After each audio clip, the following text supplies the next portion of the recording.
Hello, everyone. Welcome to the Gimme Wrestling Podcast. My name's Dan.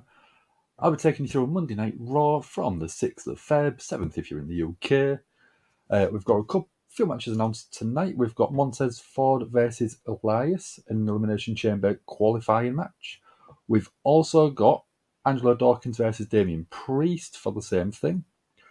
We're getting a fatal four-way Women's Elimination Chamber qualifying match. So we've got Michin versus Candice LeRay versus Carmella versus Piper Niven. And hopefully tonight we're going to get Becky Lynch versus Bayley in a steel cage. See you in a sec.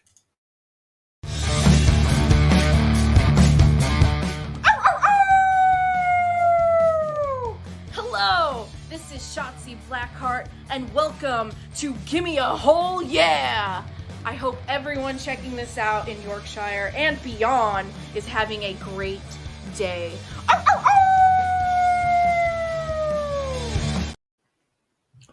How's everyone doing then?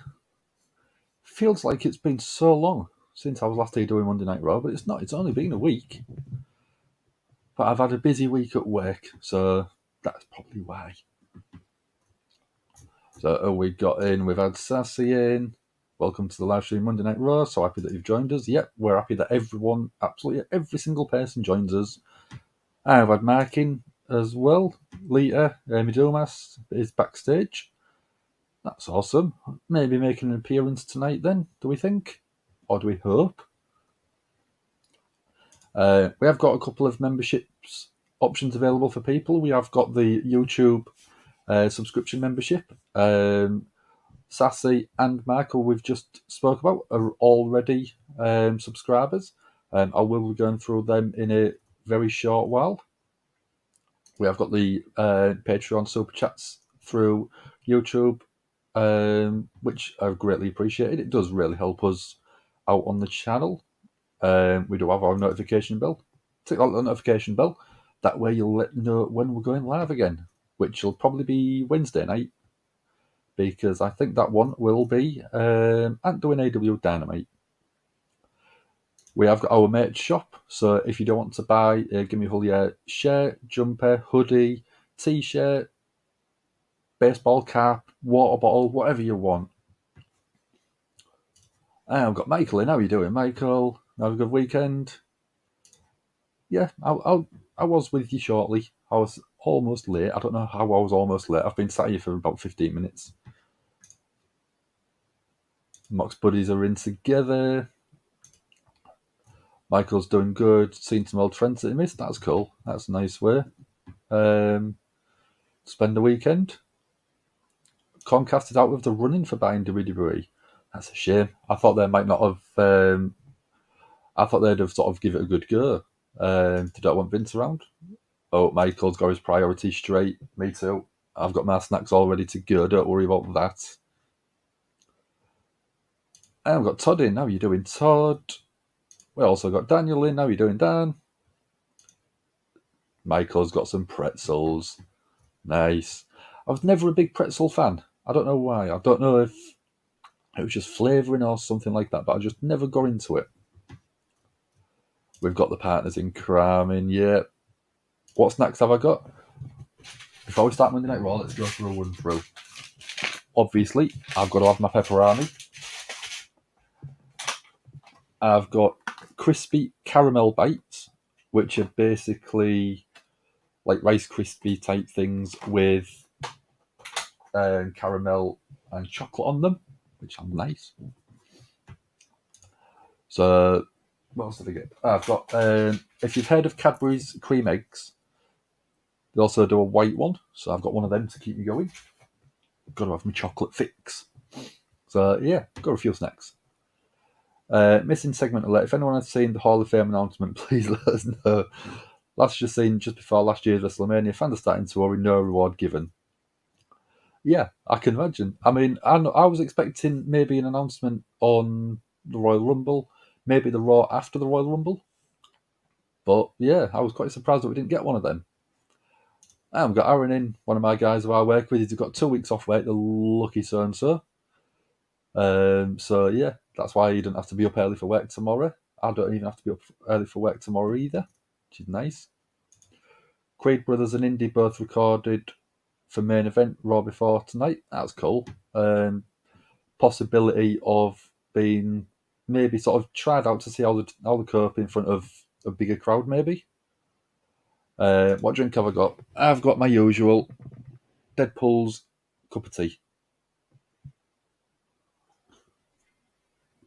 I may go grab another one at some point as well. I don't know. Michael's expecting 3-bar now. Any money they'll wait till Chamber. I don't know, because if they've got... Well, I think they'll be running out of people, really. So it might be one where they are actually sort of not doing as many, but making them more meaningful, hopefully. Because, I mean, like people like Victoria, Batista, maybe, definitely deserve the Hall of Fame. So I'm just grabbing a tab, get that set up, ready to rock.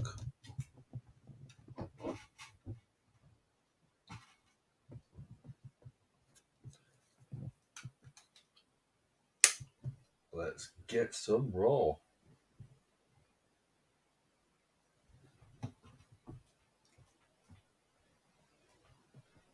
Oh, Dom.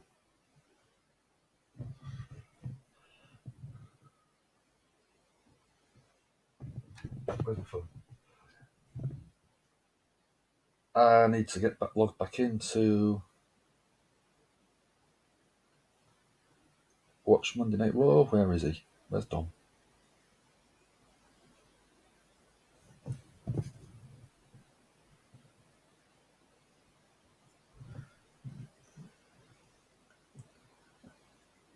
That's better. Monday Night Raw.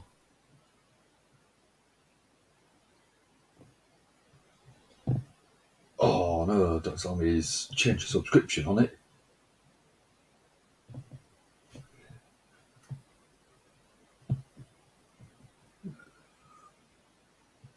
That one. Let's try a different way.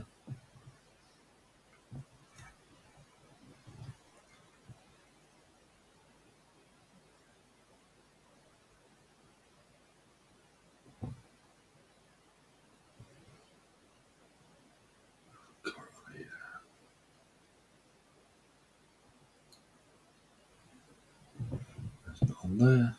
Oh, Dom.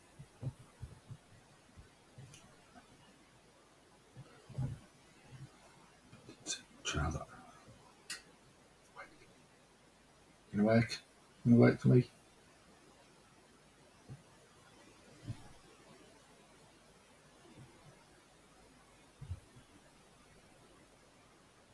Come on.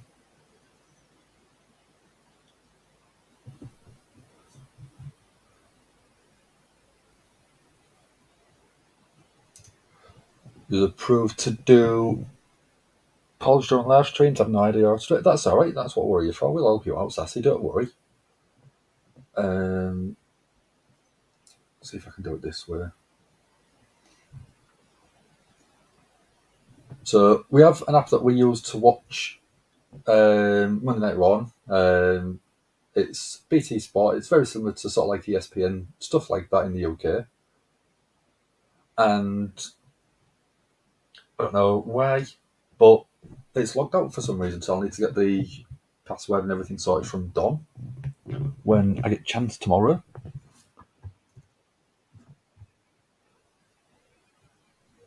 So if you're on YouTube itself, you should be able to access YouTube Studio. And with YouTube Studio, you can then open the video that we're on and do it through there. But if you want, let's have a look. I'll have a look in a second for you, Sassy. So Michael's got some guacamole for pretzels. I've never been a guac fan. I don't know. Just not my cup of tea, really.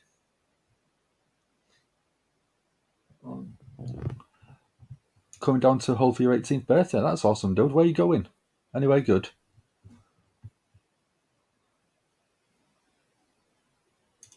Look, a steel cage used as a prop last time. Yeah, it was, wasn't it? It was ridiculous last time. Not last week, week before. They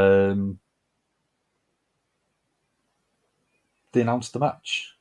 They put the steel cage down, but because of time constraints, with the Bloodline segment going a bit too long, they basically scrapped it. But hopefully we get it tonight. I thought they might have saved it for Elimination Chamber, really. Maximum Male Models have moved to Raw officially. I just can't get into that gimmick. I just didn't get into that sort of style of gimmick, so I hope they're not on too much. Sassy's got cashew mustard for hers, plus cookies and cream ice cream. I like cookies and cream. I'm not the biggest ice cream fan, in all honesty. Yeah, Sassy agrees with me. Yeah, I've just noticed we've got Beth Phoenix in the ring. Edge is coming out as well. Beth is a badass. She's got the angry edge look as well, that I call it, where you can look absolutely furious just in sort of the eyes. Well, it's official with Maximum Male Models, yeah. Todd's got M&M and bacon pizza and cheese Pringles. That's more my cup of tea, Todd. So Edge is on the mic saying it's good to be back. Edge is saying he's the king of comebacks at this point. Todd, good dinner. Yeah, good choice. All the major food groups covered. Good call. Cooked chicken dumplings. Oh, some of that, Sassy. Bring me some of that round. We're doing Nomar. You had a good weekend? Ginger ale. I've never been a ginger ale fan. I've tried it a couple of times, and both times I wasn't the biggest sort of fan of it. And Nomar, how are you doing? And I'm today. Yes. Let's have a listen to see what Edge says. Edge is saying that Balor's operating on a different level. Damian Priest is a workhorse.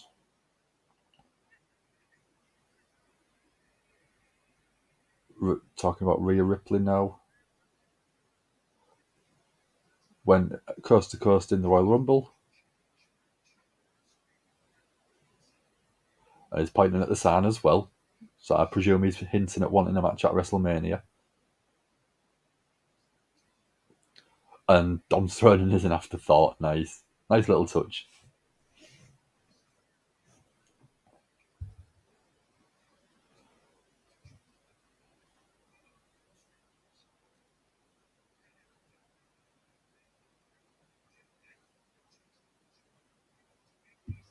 So Edge is basically saying that he didn't have it in him to say, I quit.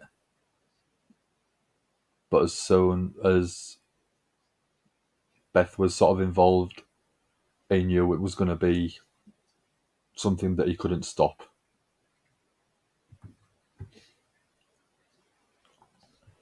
So Edge isn't used to feeling helpless.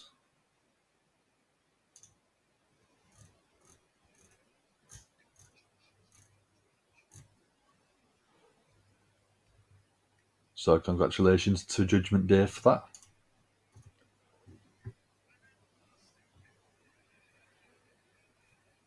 Now I've made some chicken wings in an air fryer today. Come on, grip. That might be something I'll try soon. I don't know. I love a good chicken wing. So Edge is saying that Judgment Day has made a bad situation even worse because he is sick. He'll sink to any level to go his pound of flesh. Oh, here comes Beth.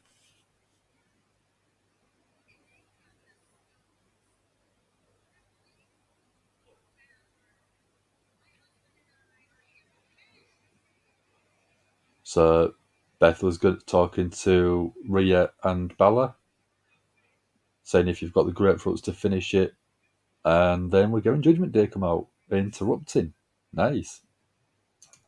Oh, I love a good piece of beef jerky. And you had pancakes, bacon, and sausage for dinner. Nice. Nice. Very nice.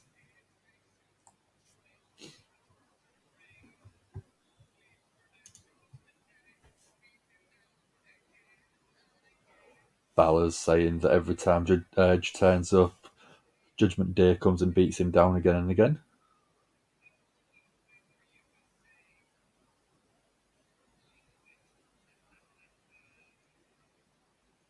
How do people feel about Balor as this heel?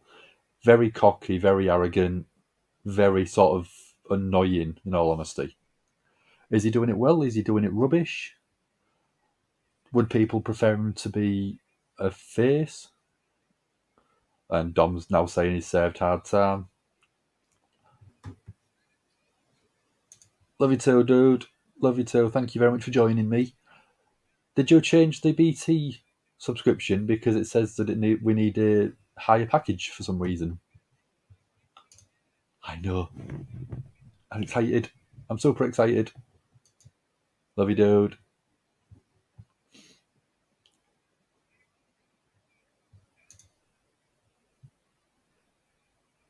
So we're getting a Yo Suck chant now from the crowd. Probably aimed more at Dom than anything else.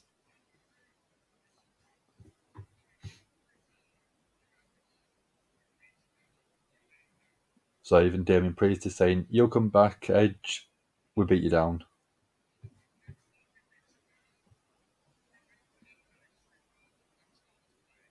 So Damian Priest saying next time they're going to beat Edge down, it's going to be child's play.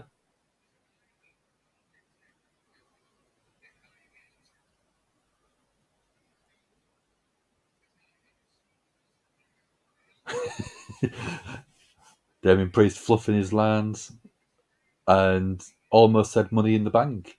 That's what he's challenging for when he wins his match tonight.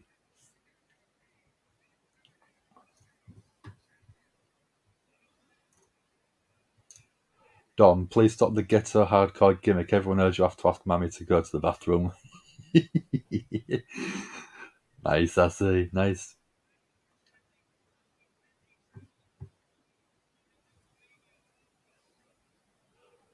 So Dom's saying that Mammy's too busy promoting WrestleMania. That's why she's not here.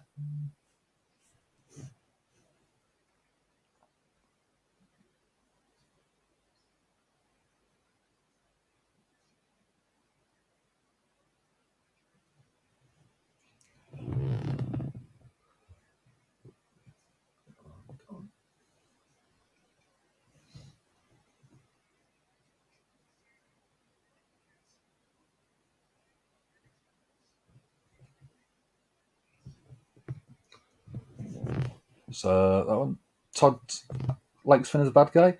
I do. I think he's a great bad guy, but I don't know if I prefer him as a solo sort of evil guy, which I really do think works. I think he was a great face when he first came on to Monday Night Raw. I don't like the big, huge, goofy grin that he does when he is a face, though. I think Balor could work if he turned it down a fraction and tried not to be funny or comedic with anything. So, Mark thinks Dom's a better heel than Finn at the moment. Well, Dom's more hated, which is more heel, but very good. Beth says she didn't come here to talk, came here to beat Rhea Ripley.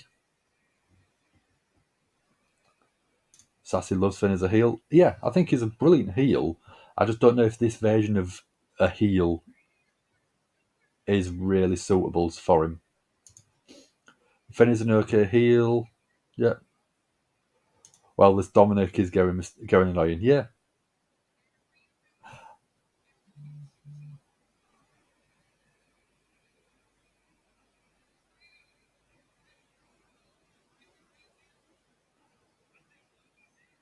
So, by the sounds of it, Finn and Rhea versus Beth and Edge at Elimination Chamber. So we're going Judgment Day starting to surround the ring.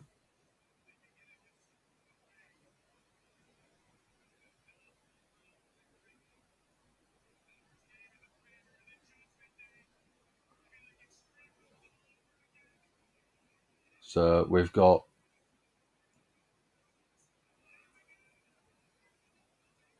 Edge almost jumped in the Edge has been jumped by Balor. Street Profits, Angelo Dawkins has come in, taking out Damian Priest, who he's up against in a minute.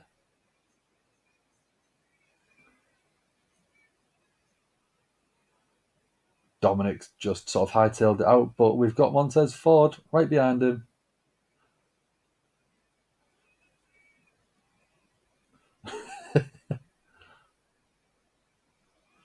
Dominic's been thrown into the ring. Angelo Dawkins, Edge, and Beth.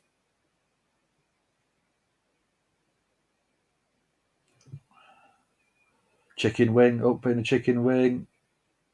Slam on Dominic from Beth. Edge loves it. Edge loves that. Rhea's not there because she needs a break from babysitting Dom. Yeah, that's more like it. She's not promoting. Dom goes to look down, flannel shirt. Got the look down, yeah. Top button on the button, greasier, yeah. Beth, please spear Dom. Didn't get a spear. Got a chicken wing slam, which is good. Yeah. Not a spear, but good enough.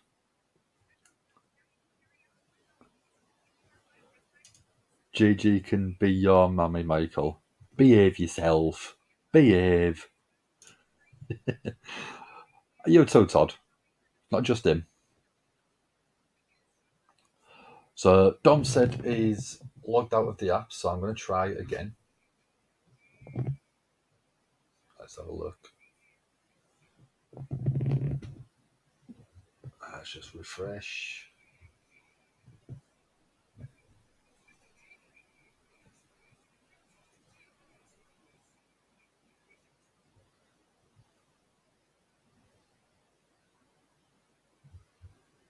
Let's try it again.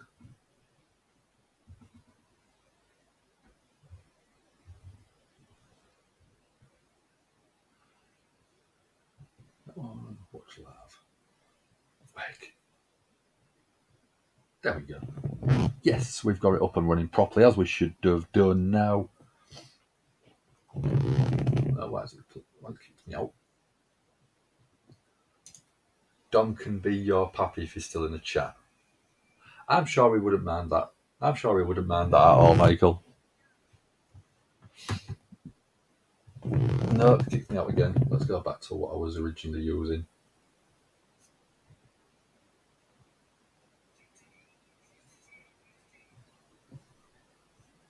There we go. We know Moxie's your pappy, Sassy. We know he is.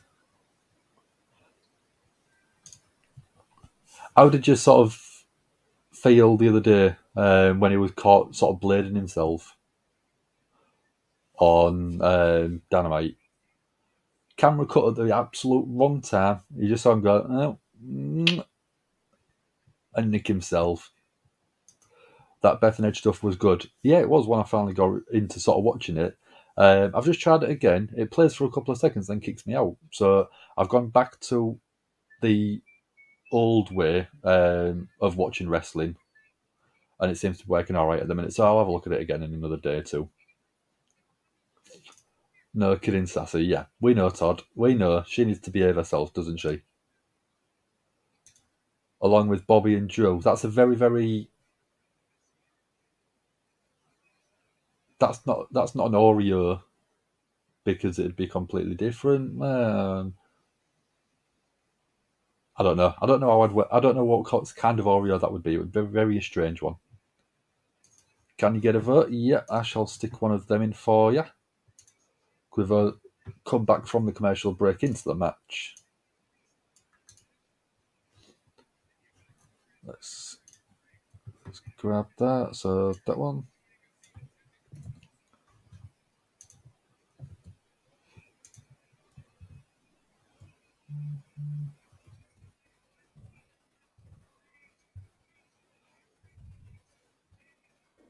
That one. Angelo Dawkins, Damian Priest. Get your predictions in the chat. Watch it, Todd.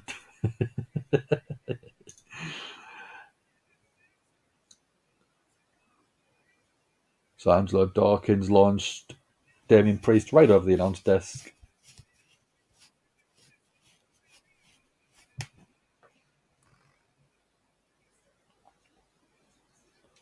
That one. Hey, the chat is just turning blue today. No misbehaving.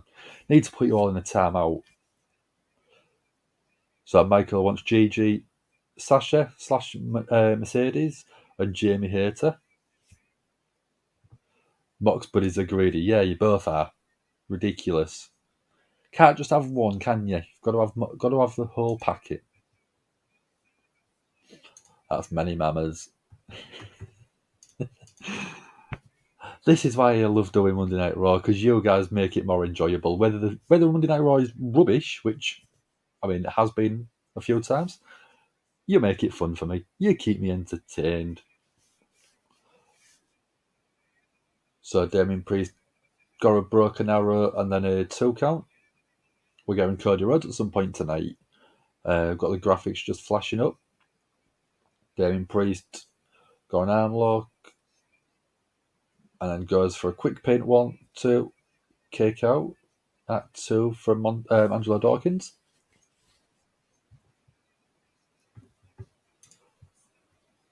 Yeah, you're all filthy.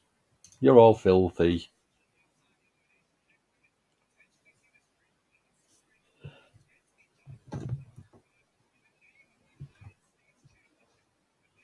At times we have to entertain ourselves, given the port booking. I know we do. And I mean, when you've done the Thunderdome Monday Night Raws and had to talk about it for 3 hours while there is absolutely nothing going on, it was hard work. So this is more entertaining than it was, but still, it could be a lot better at times. Angelo Dawkins, low bridges Damian Priest, so Damian's on the outside. Oh, big clothesline lariat to Angelo Dawkins on the outside from Damian Priest. Hopefully Lita comes back and Twist of Fate's Bayley. That'd be awesome. That'd be quite cool. She is rumoured to be backstage. Mark said about it earlier on. Vertical suplex by Damian Priest on the outside.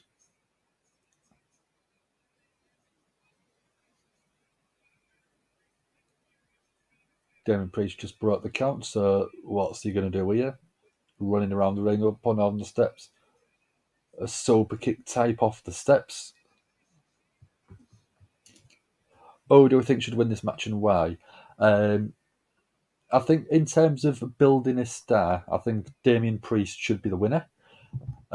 Because obviously if they're going to the Elimination Chamber, I do think that Damian Priest would be more of a legitimate sort of higher mid-card performer in there than Angelo Dawkins. Nothing against Angelo Dawkins. I think he's a brilliant performer.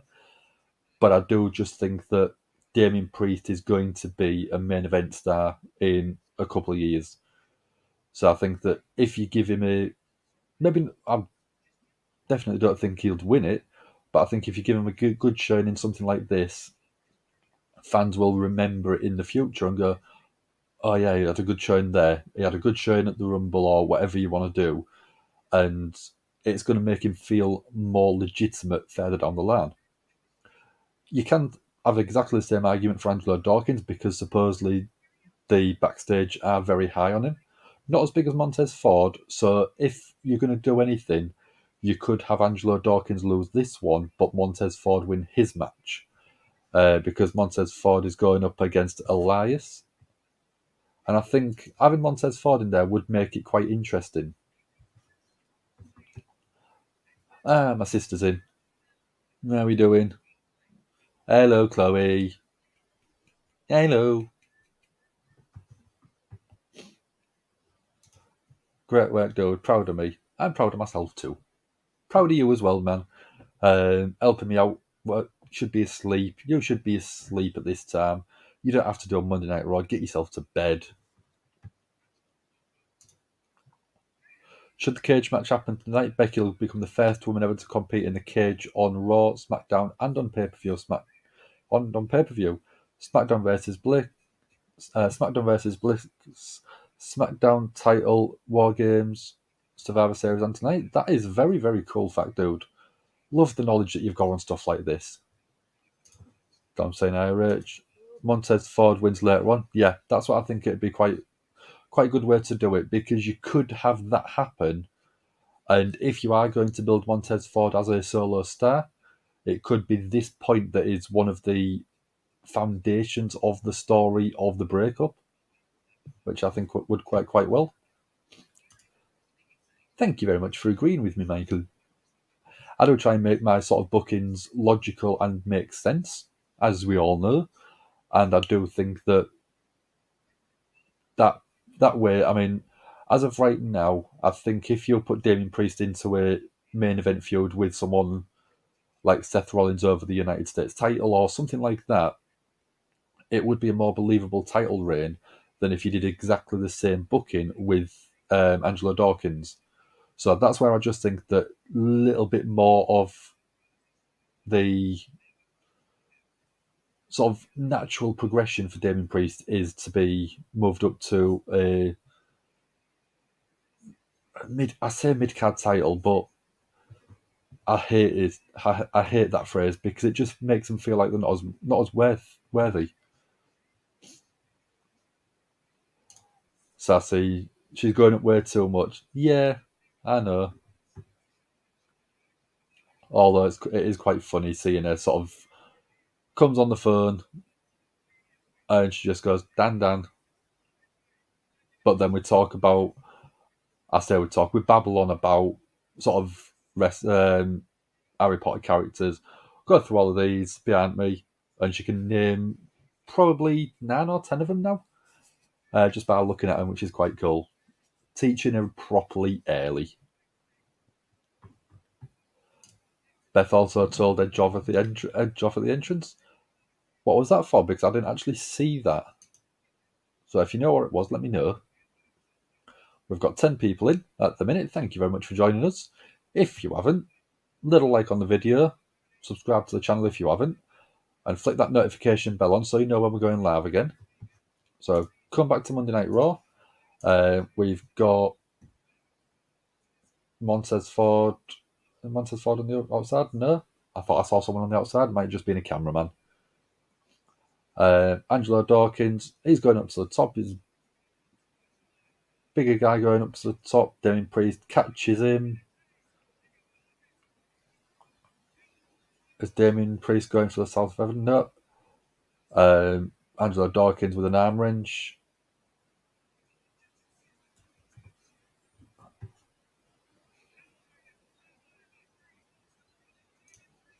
So he tried to spank her. Again, that's why I told him off. Oh, okay. I didn't see that because I didn't actually get the Raw stream working until like those already in the ring. Oh, okay. I might go back and watch it.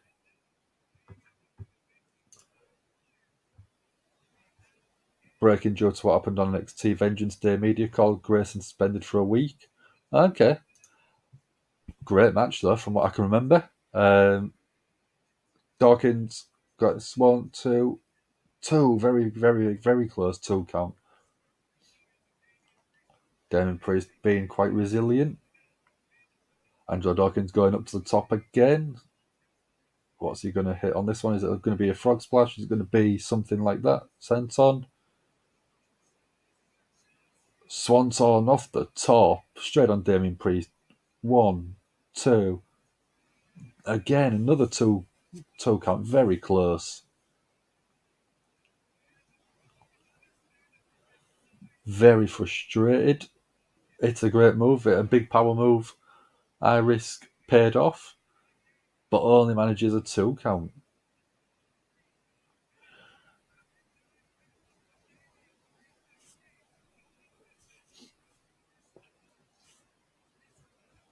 NXT Vengeance Day was a great pay-per-view. Yeah, from what I've heard, everything has been absolutely spot on for it. It's been absolutely rave reviews for the show. Yeah, it was Saturday night, so at work all day Sunday, and then just felt quite drained, so I didn't watch any of it. And then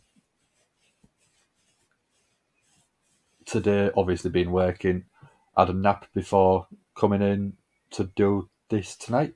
1, 2, 3. Damian Priest, South of Heaven. 1, 2, 3 count. There we go. Damian Priest in the Elimination Chamber. Again, I don't think it'll feel unnatural for someone like him to be in there, going up against Austin Theory, Seth Rollins, Bronson Reed, and Johnny Gargano. There was a QR code on Raw according to Twitter. Yeah, I saw one. I don't know if it was a fan that has done it because it was right on the front row. So it could be. It's just I didn't realize you just put the message in as I was saying. Yeah, it's just a fan promoting stuff. Well, I mean, we should pay for a fan to sit on the front row of Monday Night Raw with our QR code linked to Gimme a Hull Yeah. We've got Austin Theory turning up in a Lamborghini. Show off.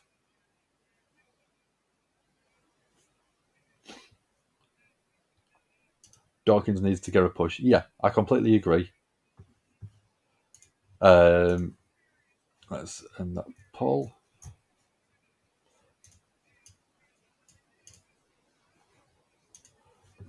So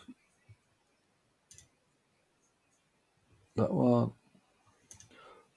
Will you vote on Ant and Dom's last upload? So are you on about the Ant versus Dom?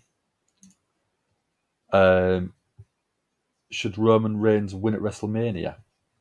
Do you want me to have a quick vote on that? Rated R, Glamours versus Judgment Day at the Chamber. That'll be a good match, I think.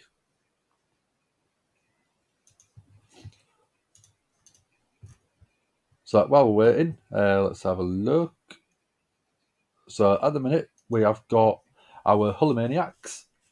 We've got Eve Wright Girls of Wrestling, we've got Dex Baker, and we've got Mark LFC, okay, who's at the minute is in chat, with some breaking news, great knowledge, great facts as well.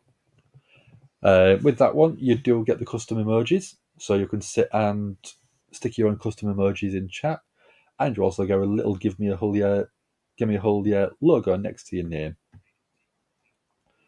We haven't got a hardcore Hulkamaniac yet, which you could be number one. You could be the first one on that board. And then we've also got our champions Hulkamaniac tier, which Sassy, our awesome moderator, is number one on there, first one on that board. So if you do want, you can subscribe to the YouTube channel itself and become a Gimme a Hull Yeah member or a Hulkamaniac if you want, and come on one of them boards. Yes, please. Okay. So should Roman Reigns win against Cody Rhodes at WrestleMania? That's obviously what the match is probably going to be. I say no. I say that Cody should win. Well, I've got two different variations. I'll give you one now. I'll give you one in a few minutes' time when we're at the next commercial break. So I would say, yes, he should be the one to win against Roman Reigns on the grandest stage of them all at WrestleMania. Number one, because I'll be there and it'll be a great crowd pop. But number two, I think that the character that Cody Rhodes is doing is one of the only people that is big enough to legitimately feel like he could dethrone Roman. You look at the rest of the roster, you've had Brock Lesnar feud quite a few times, and I don't think it'll be anything fresh after SummerSlam earlier this year. So Brock Lesnar's out the window. He's going to be going up against Bobby Lashley, so that makes Bobby Lashley out of the picture.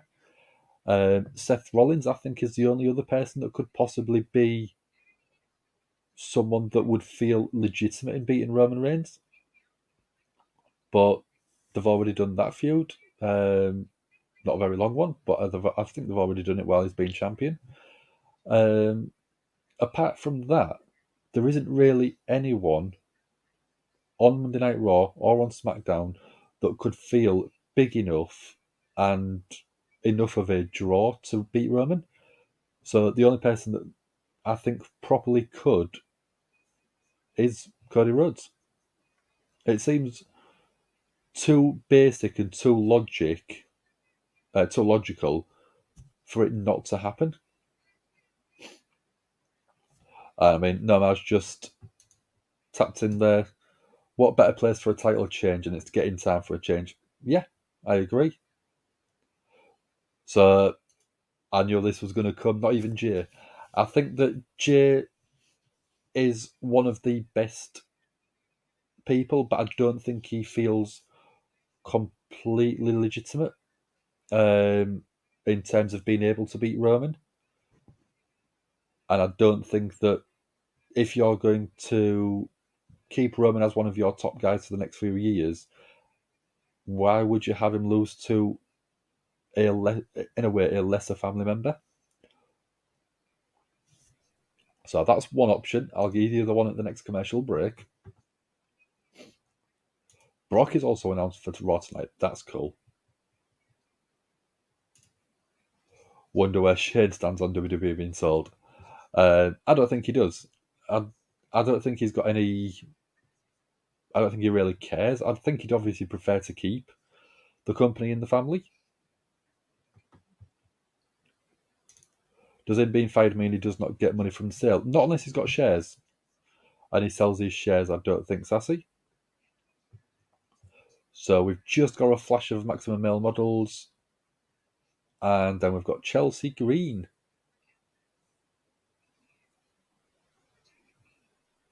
Chelsea Green saying she can beat all of the participants in the women's Elimination Chamber match. Chelsea Green saying, does she need to call Adam Pearce's manager because she feels like she's not being given the opportunity?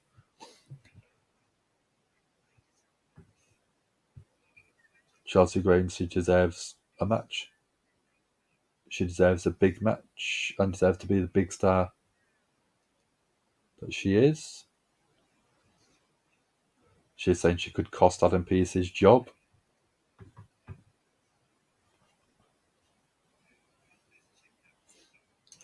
Someone took a pic of the Glamazon right on where there is a poster sign of someone holding above Dom's head saying, Eddie's your real father.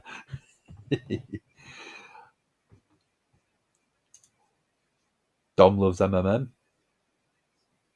It's Eminem. M.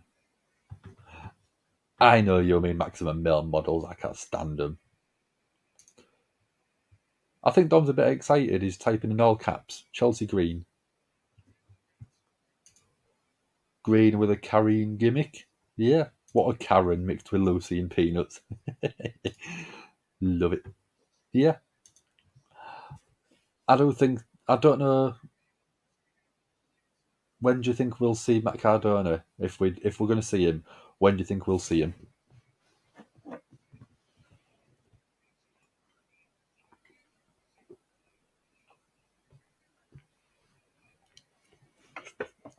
So we're going to recap of SmackDown, where Roman was cutting a promo. Sami Zayn came out from the back and attacked Roman. Roman fought back, laying the beat down on Sami.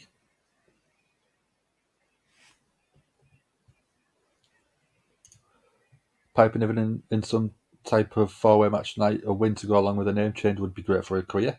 Completely.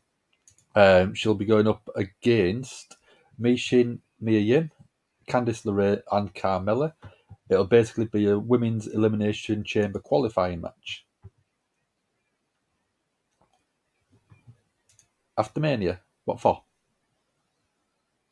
Oh, Matt Cardona. Do you not think he might pop up before then to get a match on the show? Could you have him debut at Elimination Chamber in the match itself and costing someone a match? Sort of coming from under the ring, maybe.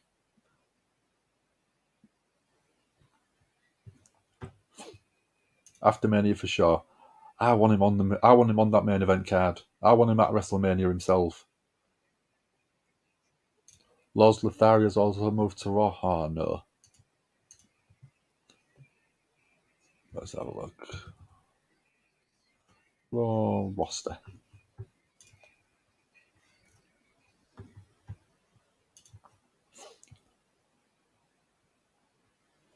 That one.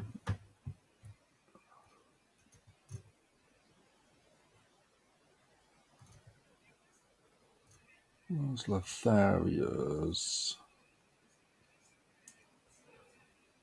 They might have moved across. It's still showing. Is it still showing them on the SmackDown? It's still showing them on the SmackDown roster as of right now on SmackDownHotel.com. Or usually do sort of up to date roster information as and when it happens. So just for the fun of it, Bray beats Roman with the help from Sami Zayn. I don't mind him beating Roman, but I don't want it to be for a title.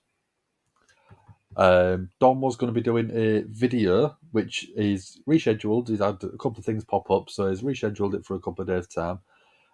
Do supernatural gimmicks work in modern wrestling? So does sort of like a Bray Wyatt style gimmick work in 2023? That is scheduled for tomorrow, 10 p.m. UK time, so you can check that out. It's basically like a roundtable discussion where everyone can sort of throw in their 2 cents worth. From what I know, or from what I have read between the lines, he might be bringing people on. So if you've got a theory, I mean, I think he's probably going to maybe bring in insiders, a couple of the insiders guys. Maybe Dan Reed from Pro Wrestling even, Ant may be on, I may pop on. So it could be where you get so many different people, so many different theories, so many different ideas, where a lot of people might like that gimmick and a lot of people might not like that style of gimmick.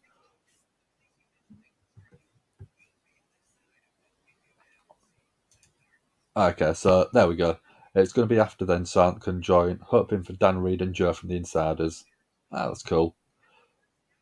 So, yeah, I mean, like with that, there is a link on the video already, on YouTube already for that. So it's going to be quite interesting because we know Dom loves that style of gimmick. Anything supernatural he loves, but then he gets scared of little babies and little toys and stuff like that. Starting at midnight BST. Okay, so a couple of hours later than I just said. Yeah. I'll probably be in bed by that point then.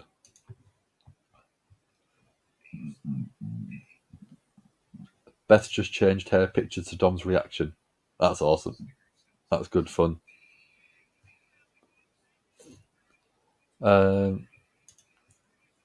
Corbin, Michaels. Oh, not too happy about that. Theory, Miz, and now Corbin. This is wrestling abuse. Oh. Dragon Lee was meant to be on NXT, but visa issues stopped it. I thought they'd already sorted that out when they signed him. Sammy has to win one of the belts. I don't know. I think that it would be cool for him to win one of them. I think if they was going to do it, they should split them up.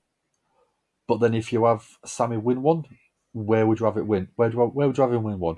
It'd have to be in Canada at Elimination Chamber.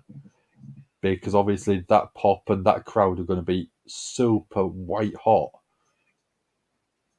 with one of their guys in the main event. And if Sammy did win, the roof would absolutely be blown off the place. I reckon that would be bigger than Money in the Bank 2011. Because it's not just a city, it's a full country going behind someone. But if you do that, Roman can't lose at WrestleMania. So it's a shame that the pay-per-view after WrestleMania isn't in Canada, because I think you could have played it out and not done the turn on Sammy until probably WrestleMania, and then the next pay-per-view do it in Canada and then lose a second title. Oh, we've got Gary. How are you doing, Gary? Cardona should cost Sammy the match. We get Sammy versus Cardona at Mania. I reckon that'd be a good match, but I think they will be going down the Sammy and Kevin Owens route versus the Usos for the titles.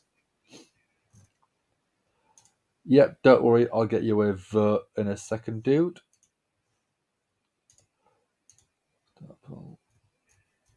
So we've got Baron,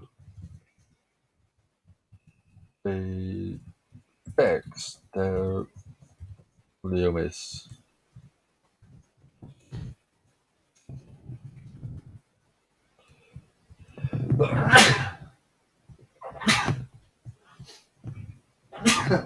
Sorry.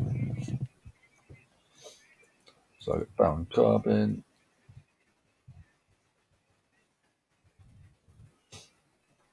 Versus Dexter Loomis.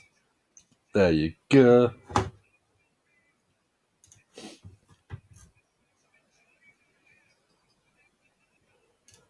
Hate that gimmick, but you save it for tomorrow. Don't be saying too many bad things, no more. And Dom will probably ban you from the videos. Yeah, something that delayed it is Joe should have won at Clash at the Castle. Yeah, 100%. You had a white hot crowd there, all behind one guy in his, I'm going to say native continent, because it wasn't his country, it wasn't his backyard, as WWE would try and make you believe. It was technically 2 countries across, but it's not that far. Yeah, votes in the chat for you, dude. So, Lomas, where is the Miz? Thank you, Sassy. Thank you, Michael. Oh, should win this match and why? I would go Dexter Lomas. Dexter Lomas, I think, is someone that, again, going back to what I was saying earlier on with the Angelo Dawkins match and Damian Priest, who are you going to be able to build more of a star out of? I think Dexter Lomas has got a great look to be a big, badass main event heel. He looks like a psycho. He's got a great sort of style of in-ring performance. He's very silent and deadly, which could be a really, really good sort of gimmick where he'll just take the title, hold on to it, and just completely dominate for a while. Baron Corbin's been around a good few years, so again, getting a win for Dexter Lomas could be a great push for him up the card. I want the separation from Johnny Wrestling, though. I want Gargano separate. I want Gargano wrestling on his own.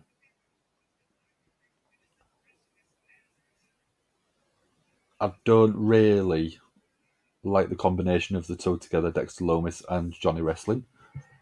Baron Corbin and JBL, I do quite like together because they are both sort of arrogant heels that think they are a lot better than they actually are.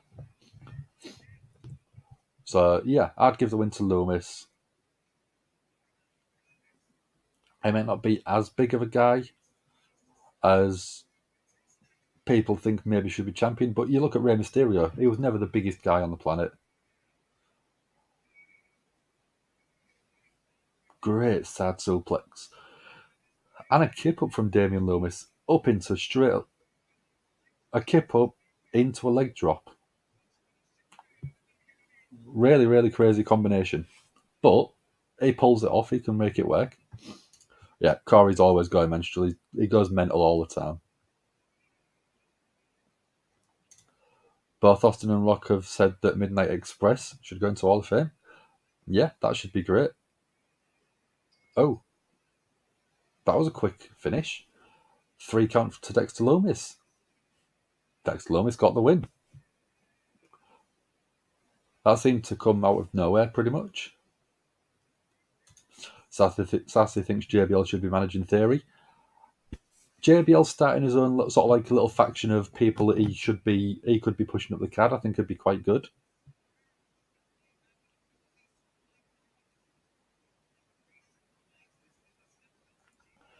If you have sort of JBL as the manager of the faction,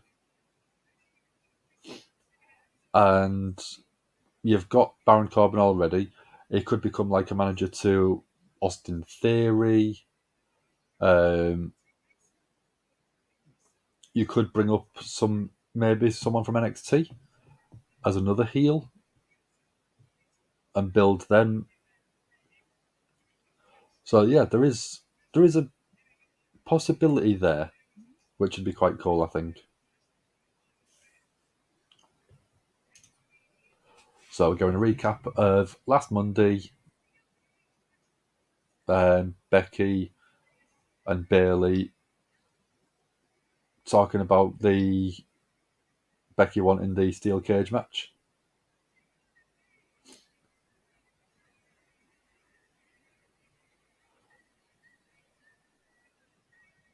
Becky got the match she wanted against Bayley in a steel cage.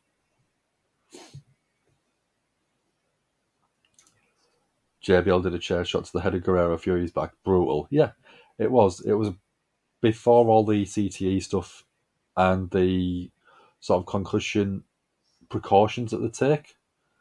So they no longer do a straight chair shot to the head. But back then, it wasn't as well known of what damage was being caused. So I think that you look back at stuff like that and you, as a modern fan, you look and you go, oh, that was brutal. But 20 years ago, it was standard. It was day-to-day things. Sassy thinks Grayson Waller instead of Corbin. That'd be a good shout. Bring him up and have him in the faction. I think that'd be quite cool.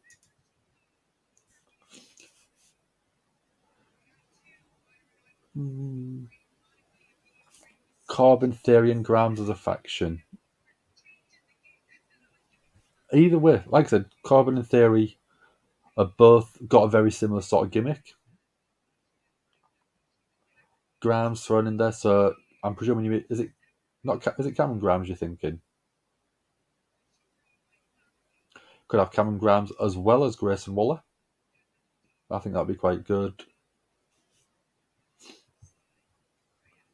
They can invade all the other shows. Yeah, that could be good. I think it would be good to have a faction that would go around all 3 shows, appear and sort of attack sort of people in each brand.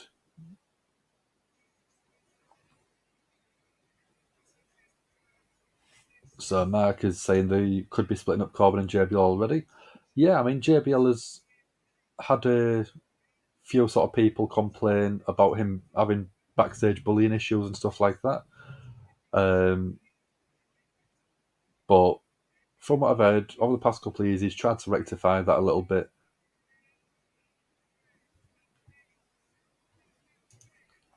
So last real blooded shot where Lesnar accidentally split Orton's forehead open. That wasn't an accident. That was actually planned out. It was scripted. And with that, supposedly, Vince McMahon said to Randy Orton after that happened,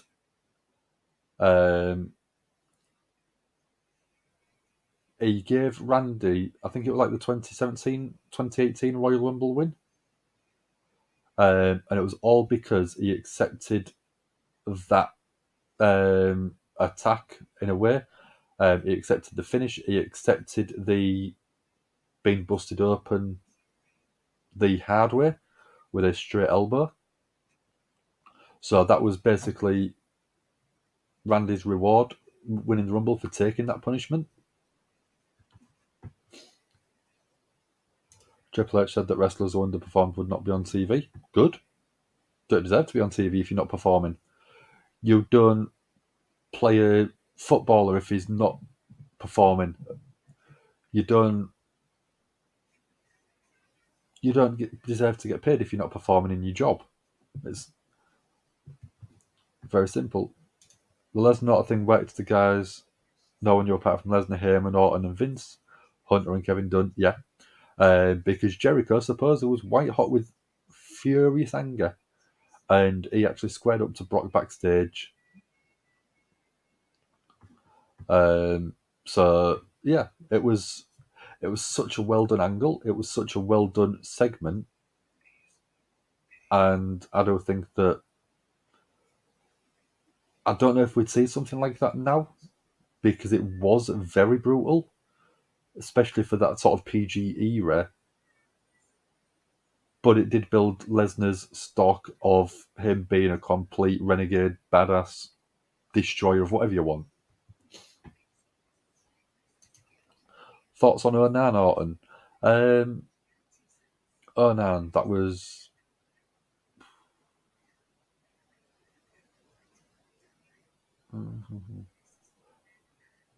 good. I think Orton has always been good. I do think that there's been times when he's probably phoned it in a bit and he's not been as sort of good at the storytelling. But if you was to build a WWE performer from the ground up, it probably would look exactly like Randy Orton. The physique, the ring presence, the style of performer, the ability to be a complete douche and sell it, but then he can also be a really good performer. Do I remember 2009 Randy Orton? Yeah, he was. I mean, he's always been great. Yeah,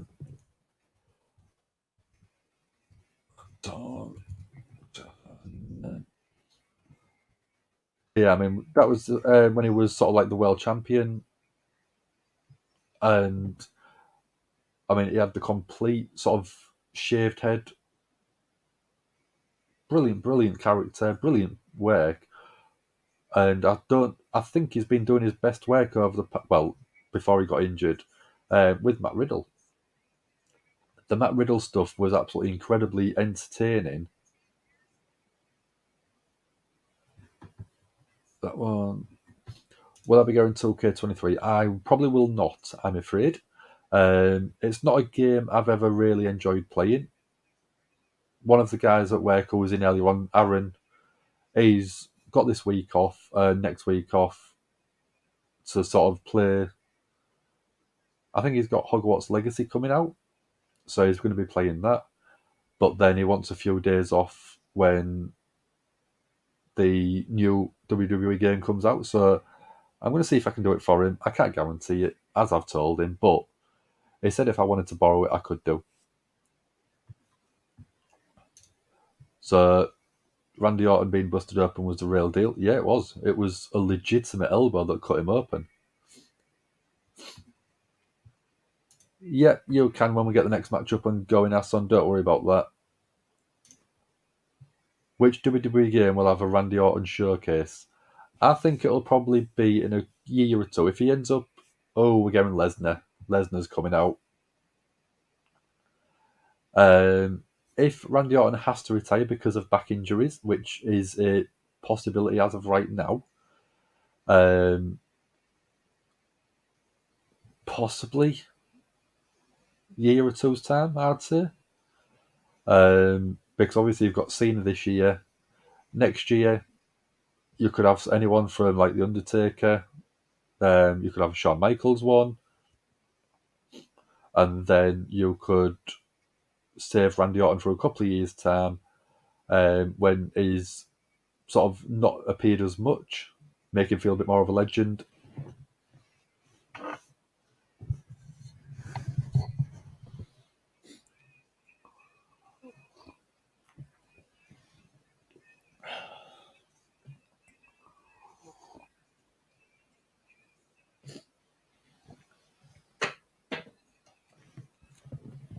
So I've got Lesnar coming into the ring. Undertaker was 13. Okay, not a problem. Like I said, I don't play him too much, so I don't really follow the showcase modes or anything like that. We need WWE doing Hollywood trailers again. Don must do an 8 Mile one. That'd be awesome. I reckon they might start doing them again after Elimination Chamber. Green Mile. That'd be a good one as well. The rumours that Randy's back's not healing properly. Yeah. Supposedly he's had the same surgery that Shawn Michaels had when he was out for 4 years, which is the lower back fusion. That's obviously not good if Shawn Michaels out for 4 years. Can you imagine the pop when Orton comes back and his I Hear Voice in My Head plays? That would be awesome. But realistically, could we see it again? Yes. But how soon? So Lesnar's asking if everyone caught the Royal Rumble. They said it sucked. I know you always have the great knowledge, Mark. You're always all over it for me. I'm too busy sort of telling everyone what's happening on screen. You're always double checking what's happening behind the scenes for me. Great way, dude.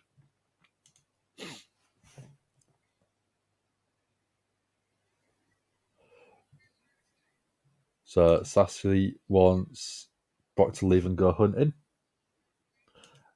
Big E's not healing well either. Yeah, it's that one's neck issues.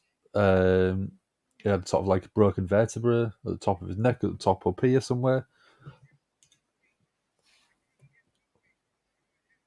So Brock saying that he couldn't get Bobby out of his head for the past week.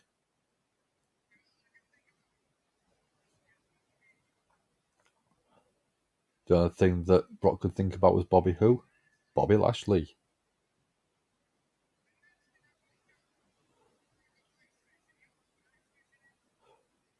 So Brock was wanting to go ice fishing.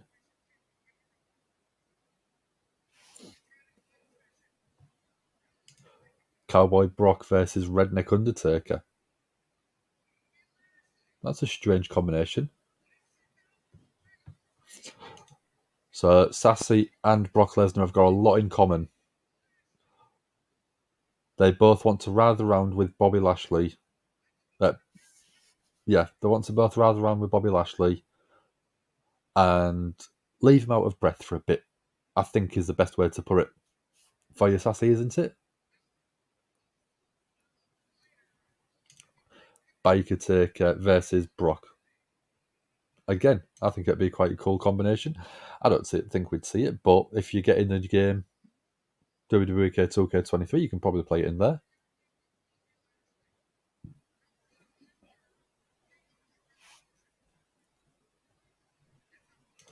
Brock buried the Rumble. Only Lesnar can get away with saying something like that. Just shows the sort of level that he's at.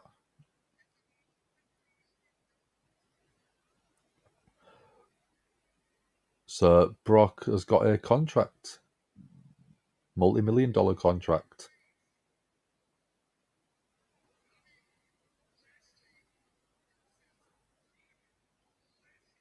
So Bobby Lashley versus Brock Lesnar at Elimination Chamber. I thought they'd have saved that till the Royal Rumble. Not Royal Rumble, WrestleMania.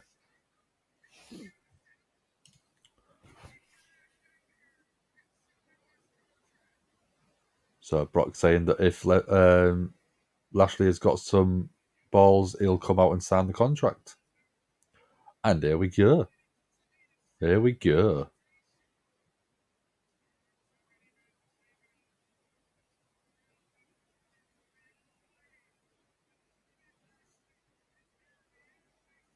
Calm down, Sassy. Behave yourself.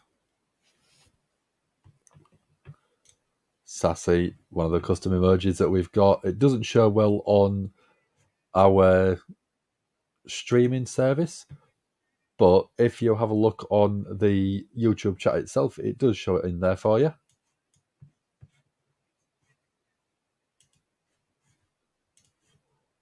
So, what are you both up? What are you both doing up at this time? It's 2 o'clock in the morning. You should be in bed sleeping. You've got a late night tomorrow, haven't you, dude? I've already been told that you're going to be on it. If that's the case, Gunther must be dropping the belt soon. Then Brock versus Gunther Mania. That'd be a great shout, I think. I'd actually quite enjoy Gunther versus Brock for the IC title though, because I do think that would make the match feel more worthy and have Gunther go over.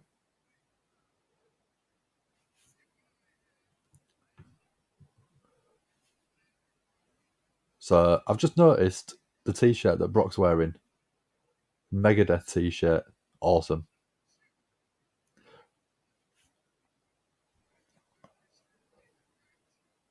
So Lashley said that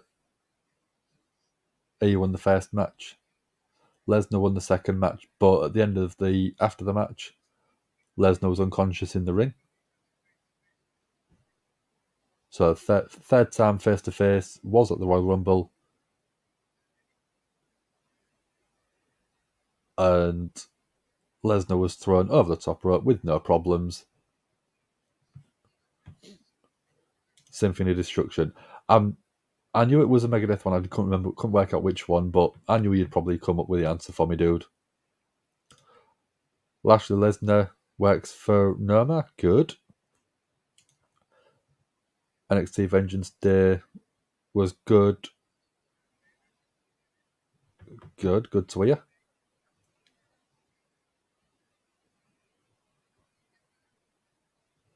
Quote from Brock: I crawl into bed with my wife about 4 or 5 hours. All I can think about is Bobby.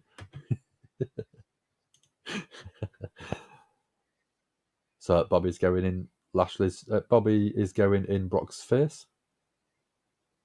Oh, pouring his finger right on the nose of Lesnar. Oh, Lesnar grabs Bobby Lashley up. F5.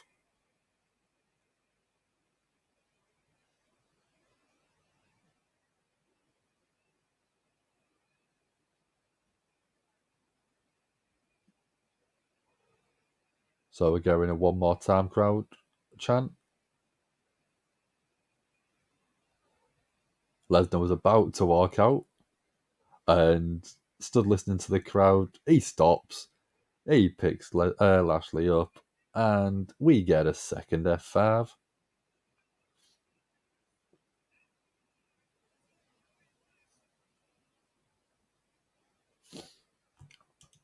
So, have you all voted on the latest Dom versus? And it is.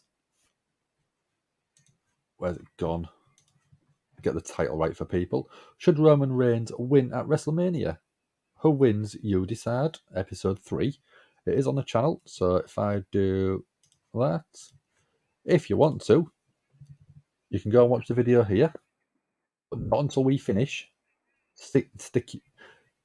Leave it alone until we finish Monday Night Raw. Then you can go and watch that one. I haven't actually had a chance to watch it, so I will probably be watching it tomorrow on my day off. But there's been people asking my opinions on it, so I will be going. I've been through one option. I'm going to go through the other side of the argument in a minute.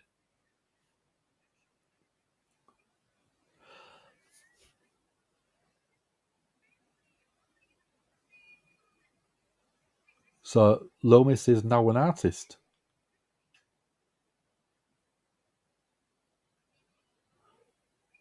So Nikki Cross is backstage in the drawing of what Dexter's done for Candice LeRay. We're getting Carmella come out. Calm down, Corey Graves. We know he's going to get excited.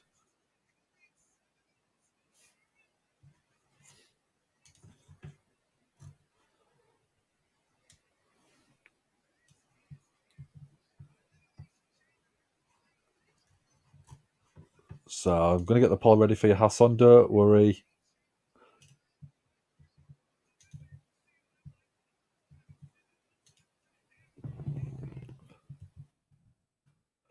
Michin.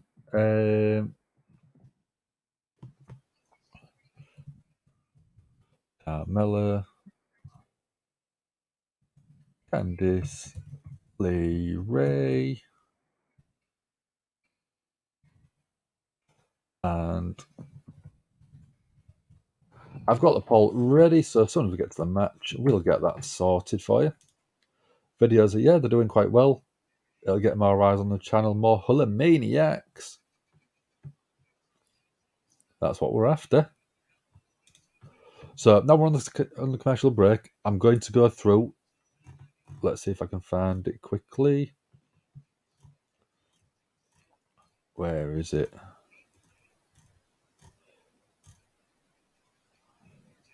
So we had Richard Smith in earlier on asking on Ant and Dom's last upload, which is obviously the video we've just mentioned. So with that, I've already said the argument of yes, no, Roman should not win at WrestleMania. But now I'm going to go for the argument of yes. So I haven't seen the video, I haven't watched any part of that yet. But if we flip the argument, so instead of should Roman Reigns win, I said no to start with. If we say yes, you could build, because everyone, I think, if you had Cody win straight away at WrestleMania, it's going to be has the potential of being very similar to the Batista return in 2014. With that, you had someone return at the Royal Rumble, Cody and Batista. You had a massive, massive star in the wings that wasn't in the Royal Rumble, Daniel Bryan and Sami Zayn. At the next pay-per-view, you had them go up against that person, or the champion go up against that person. So it was Randy Orton versus Daniel Bryan, and then we're getting Roman Reigns versus Sami Zayn. They ended up losing that match, and then at WrestleMania, the champion was officially going up against the winner of the Royal Rumble. So we had Randy Orton versus Batista, and then we've got Cody versus Roman. So there's a very similar parallels going on with them at the minute. So you could look at it as, if Cody wins, or Cody goes into the match, he could be very, very easily booed because it's not the person that the WWE Universe want. So you could play devil's advocate and go with Roman winning that match. If you go with that one, Roman winning that match, you could then build to someone else a bit further down the line, or rebuilding Cody as a heel and flipping the script and turning Roman face. So that's the way that I think that you could look at that. So you've got both sides of the argument. We are back on Monday Night Raw. We are getting entrances for the Elimination Chamber qualifying match. But yeah, you could have Cody winning at SummerSlam instead. And I think that would feel okay. Great argument, Dan. I've always got some wise comments. Some of them are not so wise, but usually that's because my mind just doesn't process them quick enough.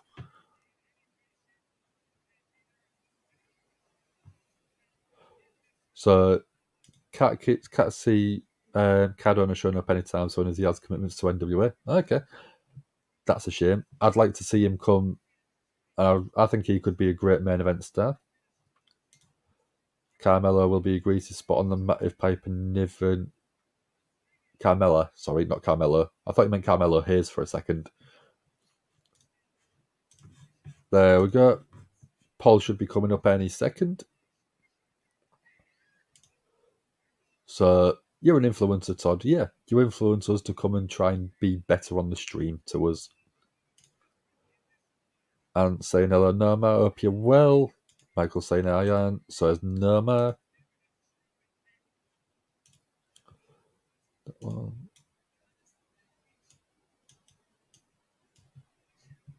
That one. There we go. So Sassy agrees that Cody should lose at WrestleMania and then destroy the roster. Should win at SummerSlam instead. Yeah, like I said, I mean that is going to be the biggest challenge of if you have Cody lose, you've got to rebuild him. If you have Cody win, you've got to expect the boos, I think. Yeah, I'm Michael, the whole gang's here. Raw's been okay tonight. It's not been too bad. Great booking, Sassy. Yeah. Like I said, we've got sort of both options, which is why Ant and Dom have done the video. So you've got two different arguments, two different sides to the story, two different sides to the coin. And both sides have got valid points, valid arguments for Cody winning or losing, Roman winning or losing. And you can look at both options and feel that either one could be the correct way to go forward. So Carmella's come in, she's trying to pin Candice, LeRay and Michin after a Poison Rana, but literally just flipping back and forth between the two. And Piper Niven with a crossbody to all three women in the match. Pin 1, 2 on Michin, only a 2 count on Michin.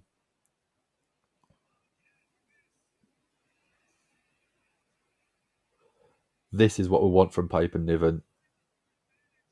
Going back to the ass kicker that she was in NXT UK. 2 count on Carmella. And then Carmella tossed to the outside like yesterday's old news.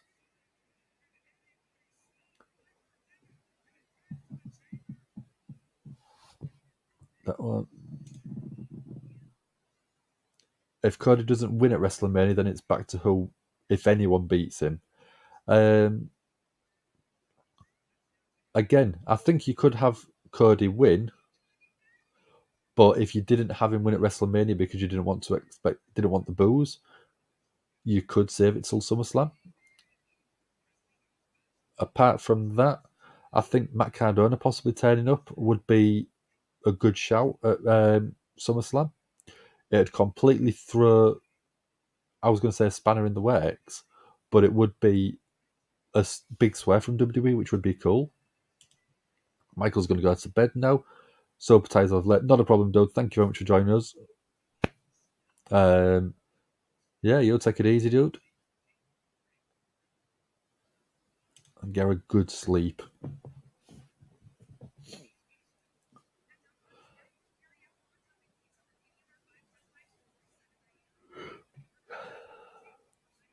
Let's crack open my snacks.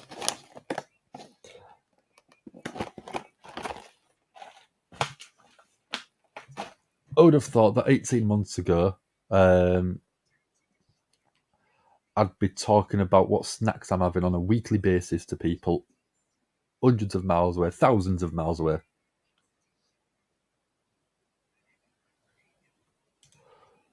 So only got 3 votes so far in the comments of that video. Comments help the algorithm. So yeah, I mean, while we're on a commercial break, you can flick your head over to that video.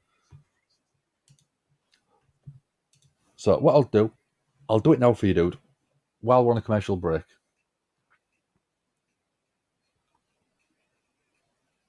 Dismiss. That one. Give me a hole, yeah.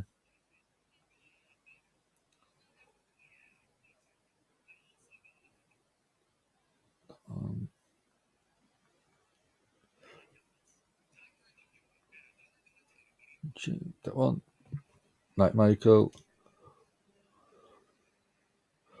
So, will you be on hand for Dom's Supernatural Gimmick podcast? I think Dom is actually going to be on, and is going to be on the video as well.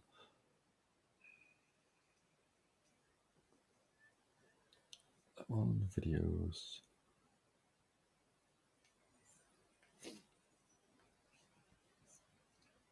That one.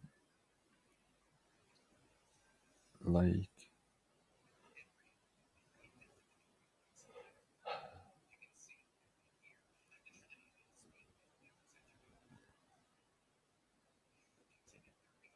The graphic looks quite good on that background, I think. We've got the Ant versus Dom.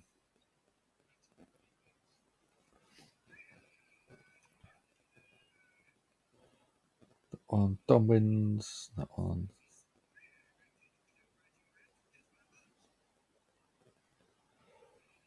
So there's a few comments on this. So I'm not going to sort of go through it.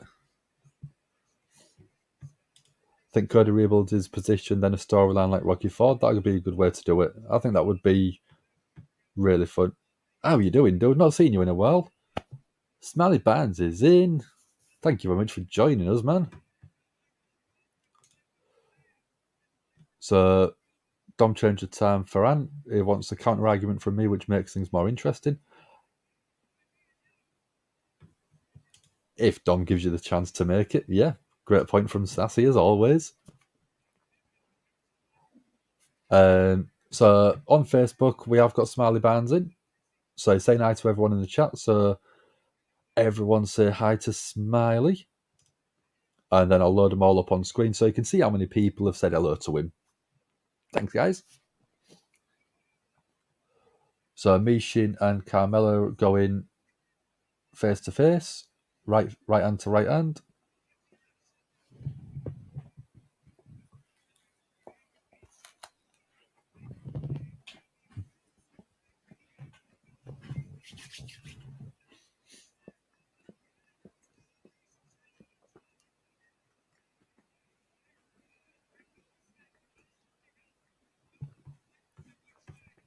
So Ant's not going to have this Bray Wyatt lovey-dovey thing. Got to speak the truth, baby.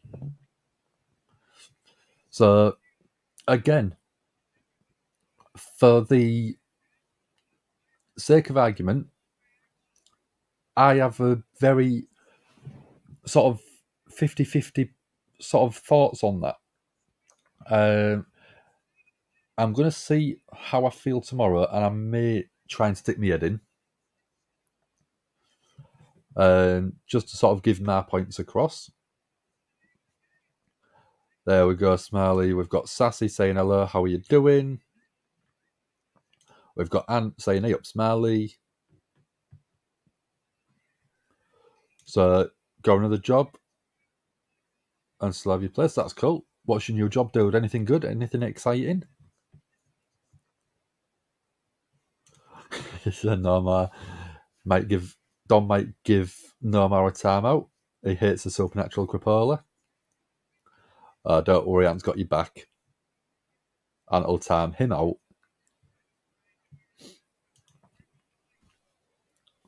So I've got Pipe and Niven. Went for a senton, missed that. Candice LeRay with their own senton on the back of Pipe and Niven, but Piper rolls out. Carmella with a roll up on Candice LeRay, only gets a 2 count. LeRay with a big forearm to Carmella.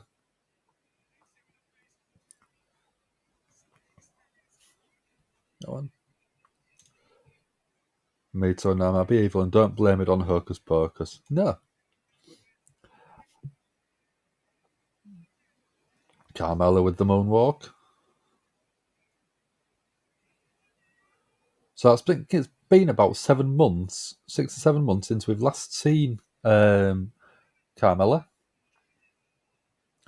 Piping even with a cannonball to Candice, LeRay in the corner. Candice, LeRay, 1, 2. Carmella gets the 3 count with the assist from Pipe and Niven. And we've gone to a shot of Corey Graves laughing and cackling like mad. So, Women's Elimination Chamber, you've got Raquel Rodriguez, Oscar, Liv Morgan, Nikki Cross, Natalia, and Carmella. So that is basically number 1 contenders match for Becky Lynch, not Becky Lynch, Bianca Belair's Raw Women's Championship at WrestleMania. So, what do we think of the Bloodline storyline? How's everyone feeling about that? Are we enjoying the storyline with Sami Zayn being turned on?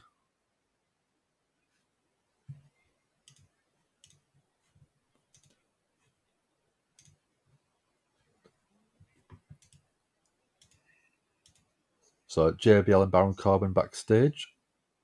Baron Corbin's asking where they're going for food and drink.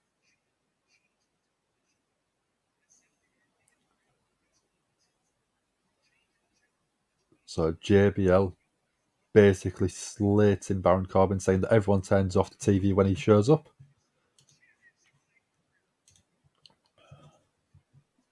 So JBL's career has lost all credibility because of Baron Corbin.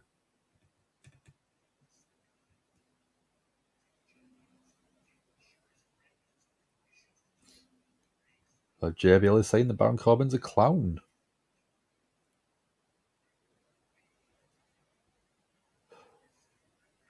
So Mark again called this out earlier on, saying that they're looking at splitting JBL and Baron Corbin up. So Dom's Ant is saying that the interesting thing is, don't think Dom thinks you like the supernatural wrestling. You don't have a problem with that. Bray doesn't deliver at the point that matters, the ending. Yeah, completely. And you'll look at the build on it. It's been way too long with no delivery.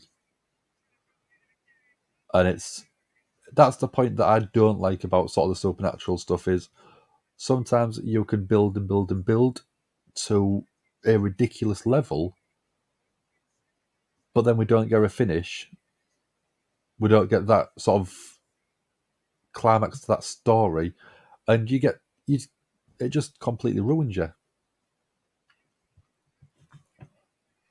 So Ant's pleased to be a smiley dude. So it was nice seeing Cody's acknowledgement to the Bullet Club after the Rumble. Yeah, we're finally getting Roman dethroned. I think we'll probably get it at WrestleMania. Because I think that is what they're going to do. Cody winning, it's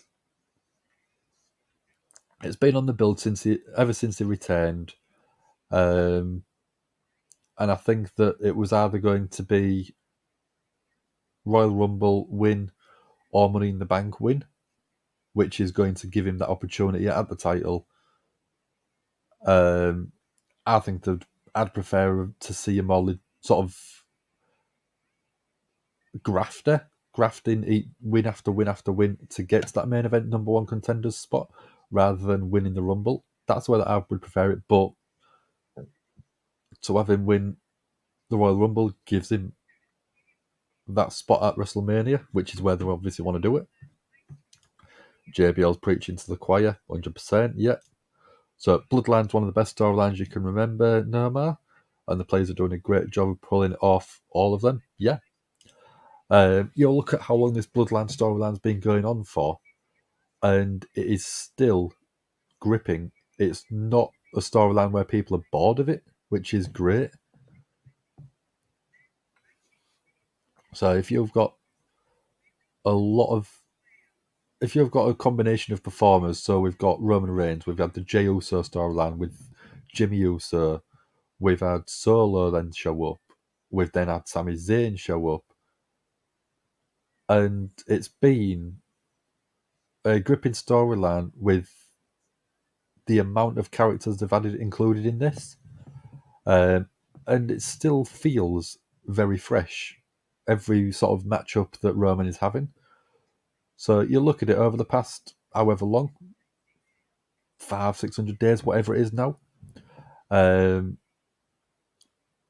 He's still finding challenges. So it started off with technically like a face. He returned as the heel, winning the title. And he's gone up against a lot of faces that have then flipped to heels. He's gone up against a couple of heels as well. But he still felt like the de facto heel in the match.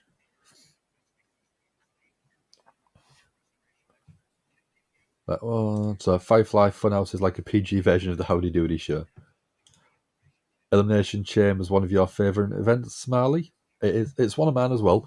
Beyond the Royal Rumble, beyond Money in the Bank, I think Elimination Chamber is one of my favourite gimmick matches. It's great fun. A lot of intrigue, a lot of sort of twists and turns that you can have happen in the match. Cody wasn't booked well at the Rumble. See fans booing him if he wins. Fans want Sammy to win. Yeah, exactly the problem that you've got with the 2014 Batista return. You had Daniel Bryan, which was in theory, the number one babyface at the time, going up against sort of like the authority in terms of the people that run the show, and obviously Roman is running the show at the minute. So you've got that sort of parallel.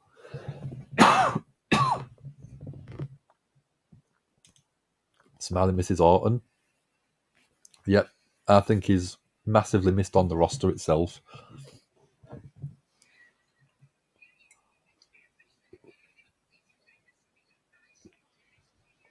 So I've just had Piper, Niven, corner Candice LeRay backstage and say that it's Candice LeRay's fault that she's not going to Elimination Chamber.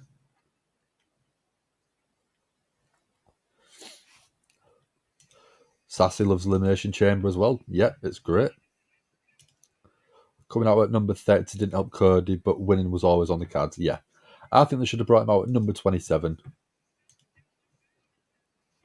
Let's get a poll going ready for our son. So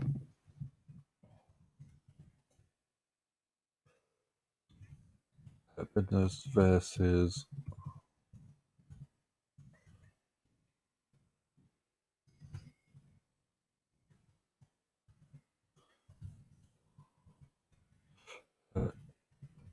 Business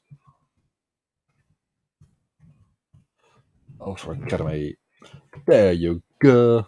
Poll is in the chats, guys. It was a cough that time, Sassy, not a sneeze. Already done for you. Already well ahead of you, man. Wasn't too impressed with Vengeance Day. I thought there was a couple of great matches on there. It wasn't the overall best pay-per-view by a long shot. It wasn't the best NXT show for a while. But I don't think there was a couple of great matches. Wesley versus Dijak. Was it Dijakovic? Whichever one you want. Was absolutely fantastic. Starting off with a real banger. Ended up with a dislocated finger. But great fun.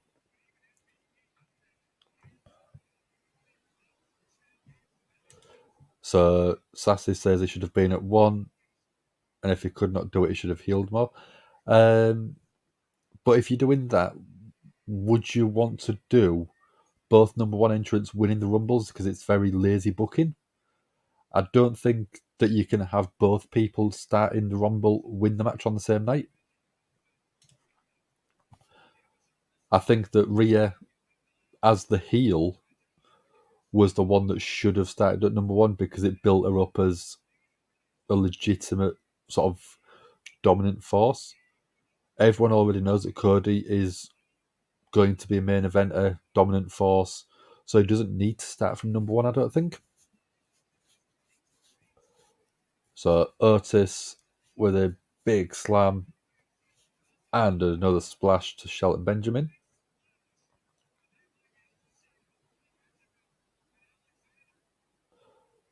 So Otis just really taking his time.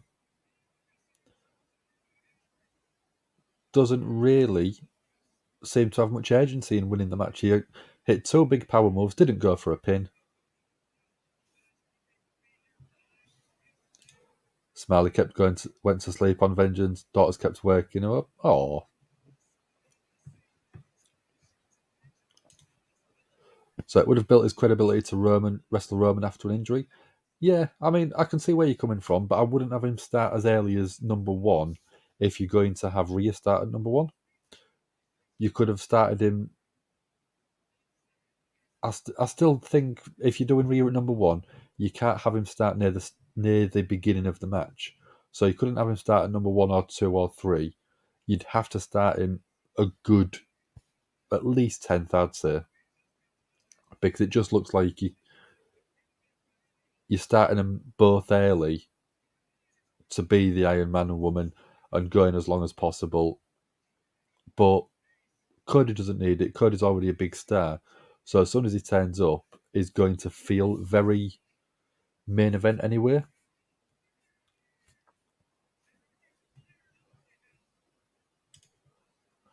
So Smiley wants to see Jay versus Roman, and Jay wins. Very interesting way to look at it.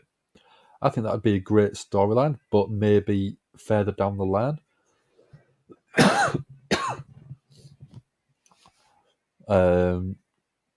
Cedric Alexander off the ropes. So is Cedar, but caught by Gable straight into an exploder suplex on the outside. Again, Chad Gable is someone that I think deserves a lot more than being in a comedy type tag team. Flying headbutt from Chad Gable. 1, 2. Shelton Benjamin breaks the match up.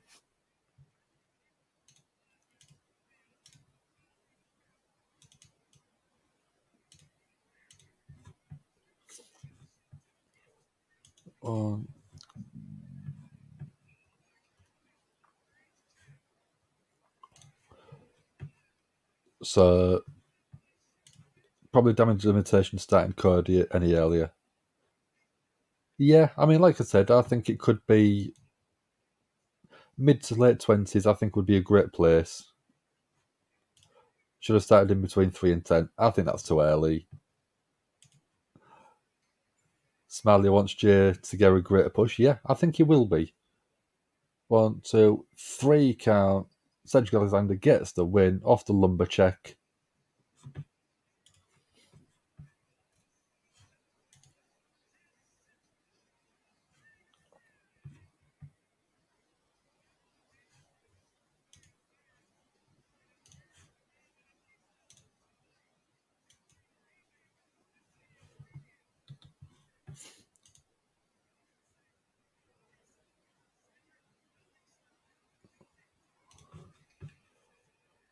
So Smiley wants Jay to get the greater push. Yeah, I covered that one. We've got a YouTube spammer. Let's see if I can find him and block him.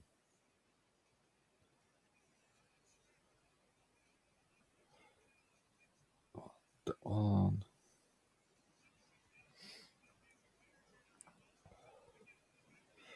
That one. Won't be a sec, guys.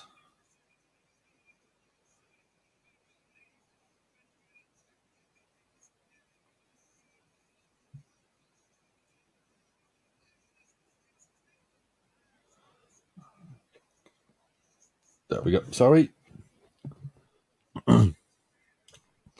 So Sassy says, glad Hurt Business is back, only because you get to see more Bobby Lashley. Add Lashley and Apollo. I reckon that's basically where they are at that point. Let's send that pause. So Hurt Business, 60%. 60% of people got it right.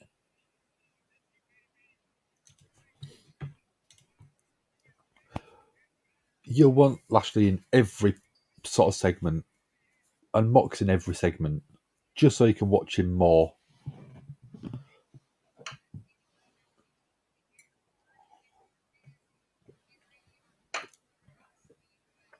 So we've got the Miz backstage.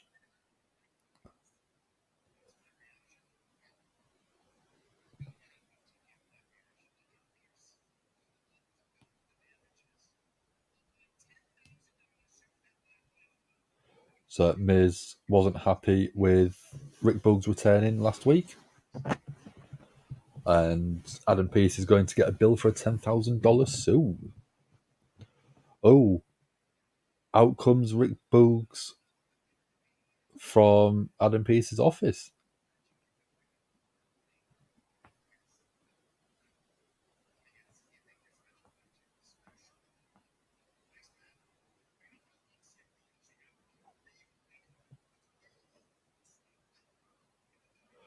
So Rick Boogs is happy to be reunited with the Boogs crew.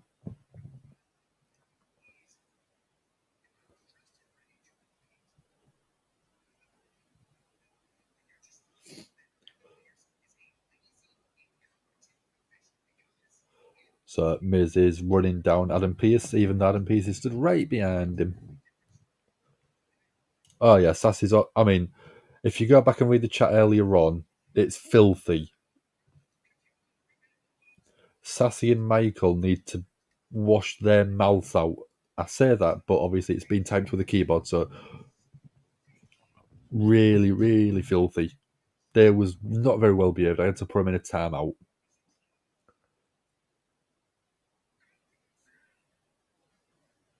Rick is boogsing out. Any thoughts on the multiple botched moves that we're seeing more common week in, week out? Women's Rumble was full of them. I think that the botch moves, sometimes it can just be little slips that get blown out of proportion. I mean, like, what was it last week? I can't remember who it was, but someone tried to move off the corner and was it Kevin at the Royal Rumble? Kevin Owens went for a senton off the rope in terms of a springboard type, and Roman basically rolled to stop him, sort of basically falling on his back in a bad landing. And I don't think that we are seeing a couple more, but it could be that the performers are giving that freedom a bit more from Triple H to try new things out. And obviously, it might have been something they did previously.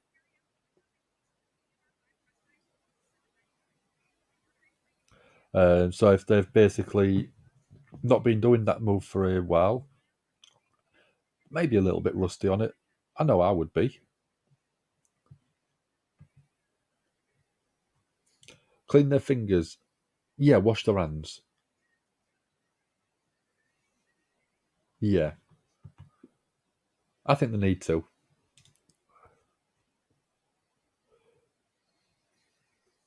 So shows that women's wrestling's not a priority. I don't think it's just women's he means, Sassy. I think it's just in general the botches that are happening of by the performers. I don't think it's a booking decision, a booking issue. I think it's basically they're getting a bit more freedom to try stuff out, and sometimes it's not working, sometimes it doesn't. But like the Kevin Owens spot, it's a move that we've seen him do, and we've seen him hit quite a few times, not a problem. It could just be sometimes the pressure of the moment, and you can have a couple of bad moments, and they all sort of pile up together and seem like there is a lot of botches happening at the same time. When you look at the sort of performers' record, and they might have not had an issue for months. So it probably happens more with people who are not used to working with each other. Yeah, and again, that's another good point from Noma. Royal Rumble, you're obviously getting a lot of matchups that you may not normally get. People going up against each other, if they're working on separate brands like Raw and SmackDown, might not have the interaction, might not have the chemistry. So it's inevitable that you might get some slip ups and stuff like that. It's just unfortunate that Rumble on a pay per view is a common place to see people go up against each other that's not usually paired up. And yep, that's the case with stuff like the Royal Rumble, which we know.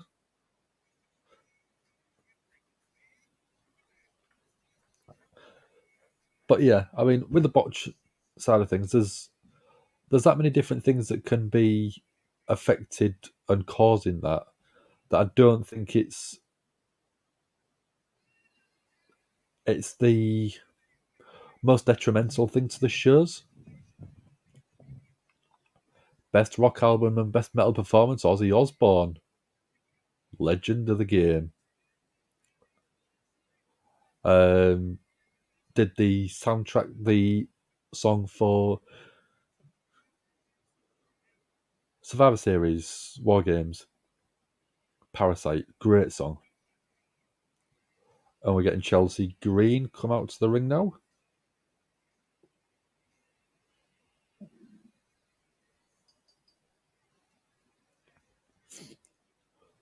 So who are we getting? Chelsea Green. So let's get that poll going.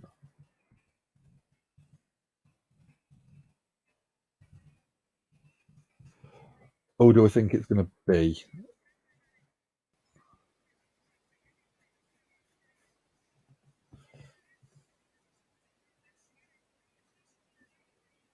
Who could it be? Do you reckon it'll be Oscar? I think it'll be Oscar. I don't think they've announced who it is.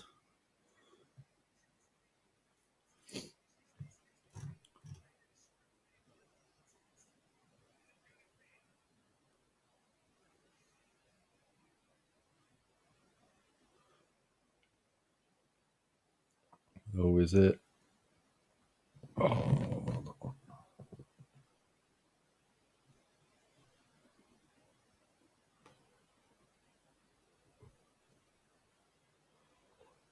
Where's my stream stopped? Wait a sec.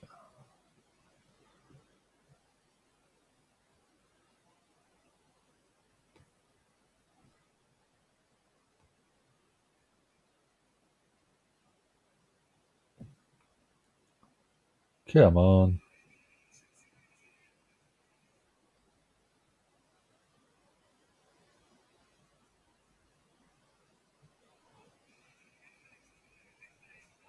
Yeah, it is Oscar. Oscar. So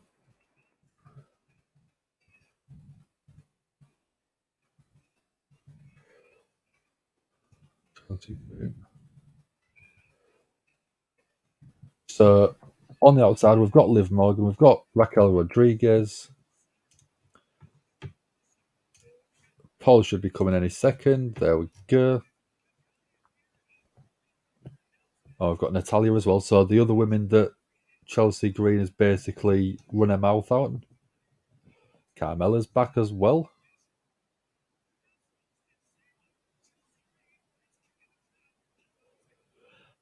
Chelsea Green picking Oscar up. A slam to Oscar. Flatliner.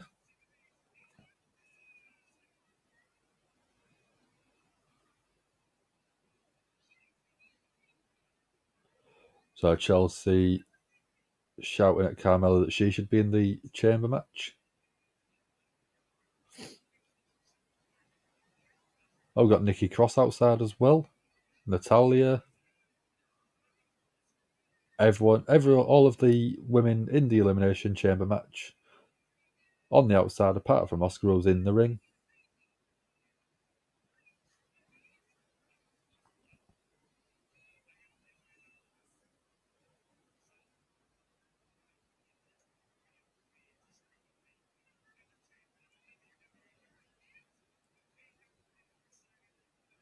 Oscar's now back on her feet, grinning at Chelsea. Chelsea's gone for a couple of slaps. Oscar ducks under out of the way. Right hands from Oscar. Strikes galore. German suplex to Chelsea. Swing kick. Oscar now looking the dominant force that she is. Oh, Oscar chased her down into the corner, but he ate a big boot for that. Oscar. Oh, beautiful submission from Oscar. Submits very quickly.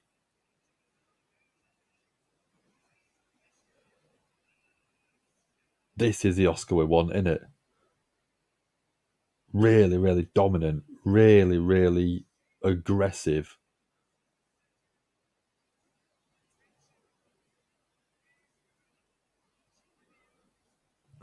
So Sassy's hands stay cleaned, but your man stays dirty and you're proud of it. I don't blame you, Sassy. Oh, we're going Bianca Belair out as well.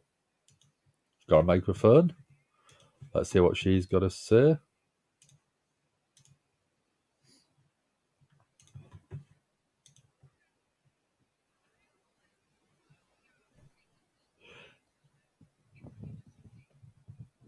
Bianca says she wants all of the people to take a look at each other.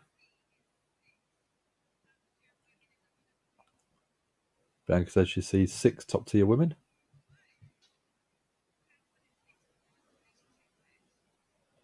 Oh, as what it takes to win the Elimination Chamber.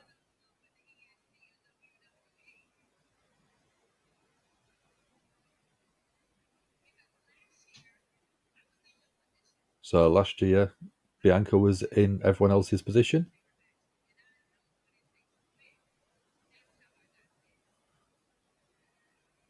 So yeah, it's been almost a year since Bianca won the championship at WrestleMania.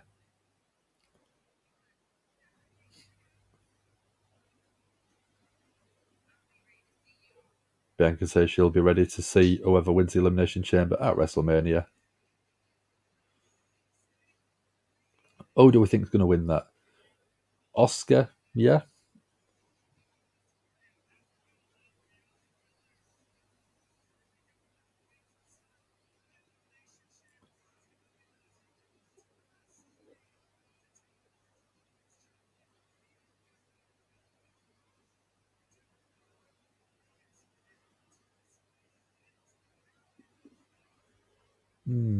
Yeah, I think it'll be Oscar.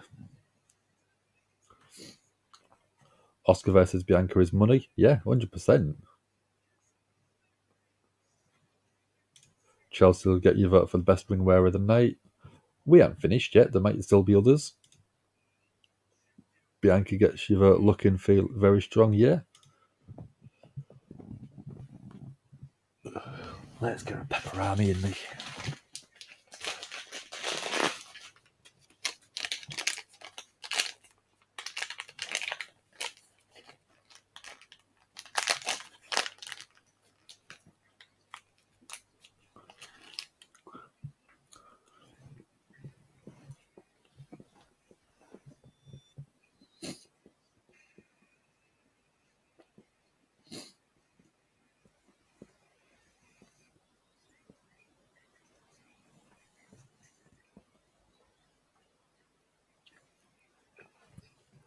Sassy's just had some salmon jerky. Good choice.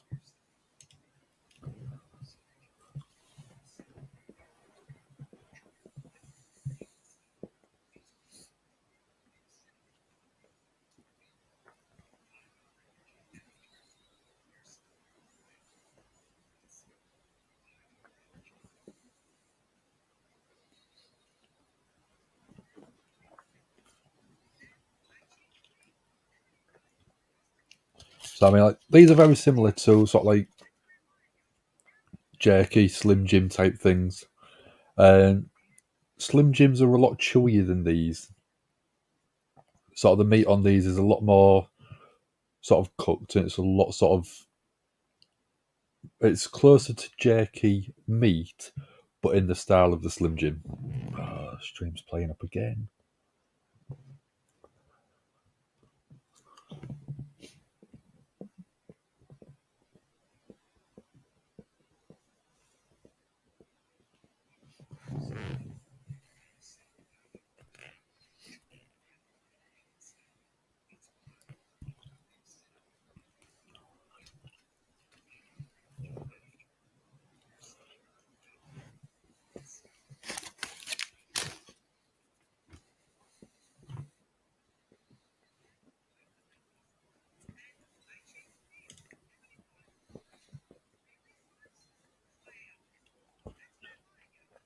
Sassy gets a new jerky box every month. What is your favourite you've had so far? When we go later this year, I'm going to have a look, see if I can find anywhere that's got any unusual jerky that I've never tried. I'd love to try elk jerky. I don't know why. I know he's a controversial figure, but Joe Rogan, I do think, is the one that sort of I heard about that. Sassy loves a Slim Jim. Buffalo pepper, that sounds a good one. I'll see if I can find some of that as well. Richard would like to see Cody and Roman in a strap match. That'd be interesting for Roman. That'd be quite a good way to sort of put on his show. Norma went on a fishing trip to Alaska, had salmon, caught minutes earlier cooking on the grill. That's called super fresh, I bet. I bet that first tasted delicious. Elk is good, period. I'll have to try some. We'll have to find some while we're across there.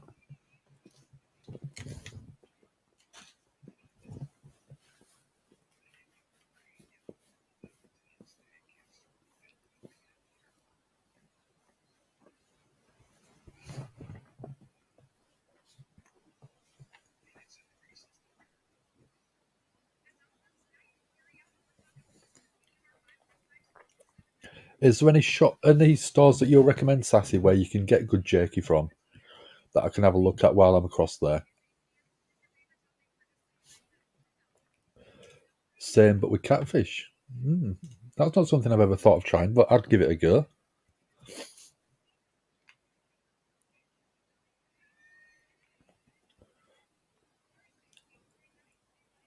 Because I know you've got stuff like your 7-Elevens and stuff like that, but I don't reckon they'll be great for stuff like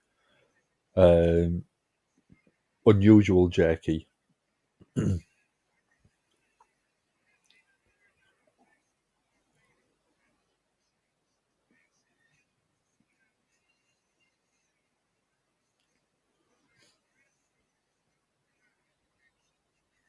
So we're going to Stone Cold Superstar Sunday on A&E. That looks quite good. Oh, we're going Cody.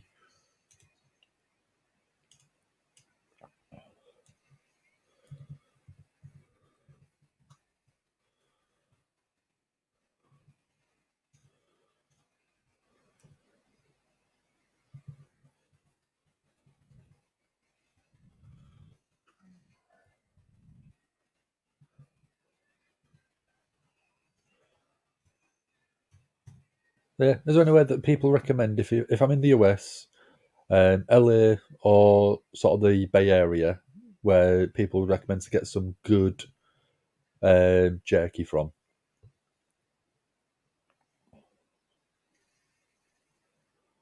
Cody going the full pyro.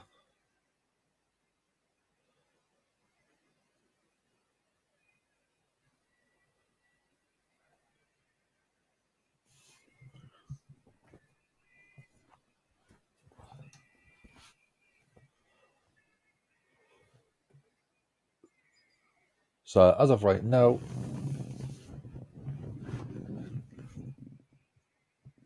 I've got my Cody t-shirt on.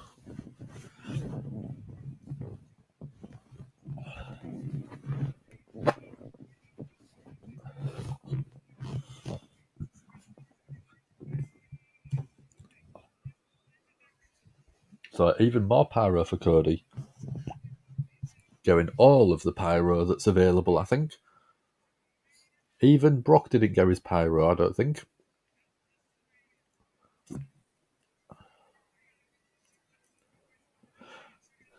So we are on the last hour of Monday Night Raw, 2/3 of the way through. Thank you very much for joining me. There is the like button below. If you could hit that, that would be really great for us. That does help the channel out. So if you want to help us out even more, you can subscribe to us, or you can become a Gimme a Hull Yeah member. You can subscribe to us, and you can also do a subscription, which really does help us out. So let's see what Cody's got to say.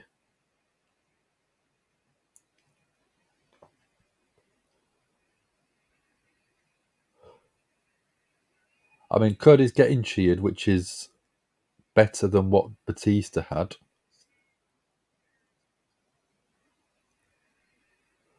So Cody's saying, what do you guys want to talk about?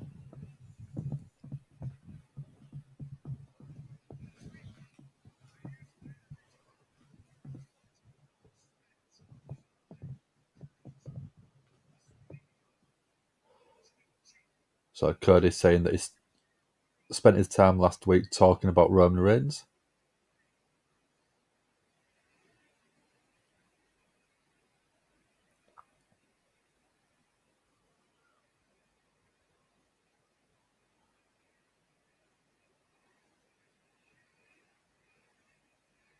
We're going a Sammy chance, so could this be the 10?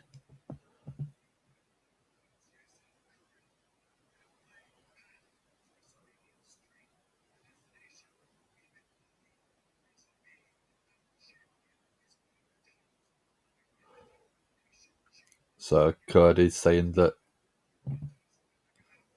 Sami Zayn has all the momentum. Sami Zayn could be a blip on the destination at WrestleMania.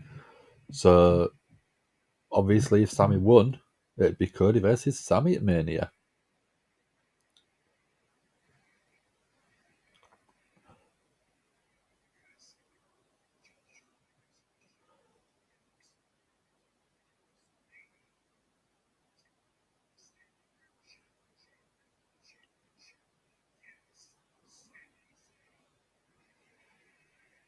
So quite a few of the crowd cheer when Cody talks about Cody versus Sami at Mania.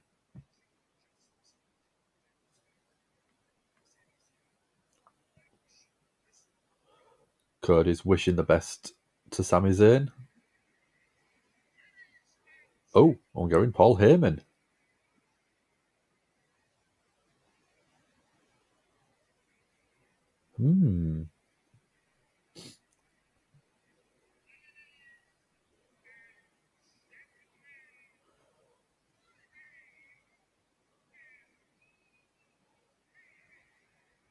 Paul Heyman's coming out now.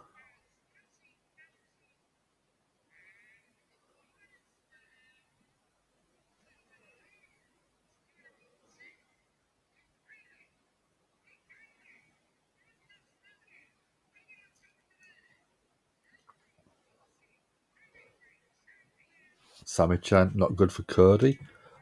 I know, it's very similar to, like I said, the Batista 2014 return. I think that Cody is a guy that could get away with it because he's got a lot of crowd behind him. Batista, I don't think, really did. And I mean, the Yes movement was unbelievably over at the time.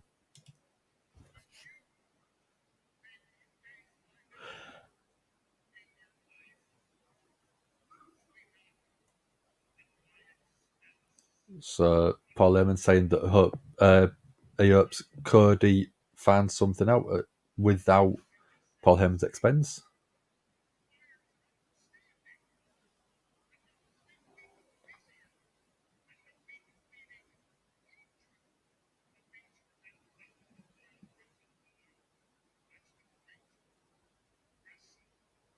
He's even pointing at the sign.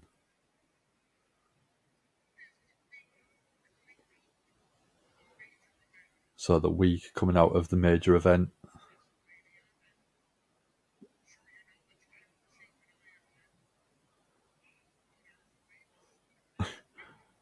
Paul Heyman saying that him and the tribal chief has a lot on their plates, which is obviously Sami Zayn.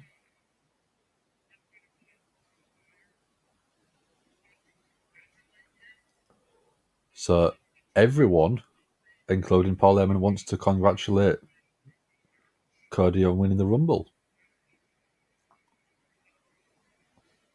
And even shaking his hand. Show respect there.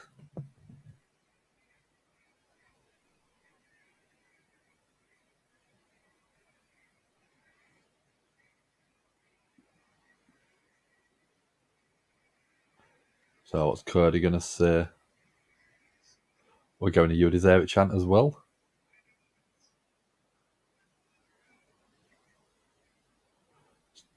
So Dusty had a nickname for Paul Heyman. So did Dustin.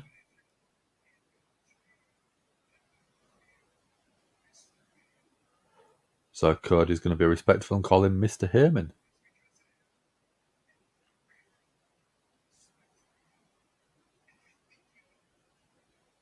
Cody has respect for Heyman, and Heyman should know why.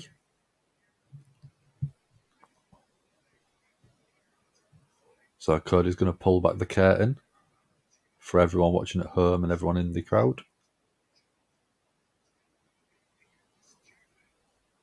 So the year 2000 we're going back to with this.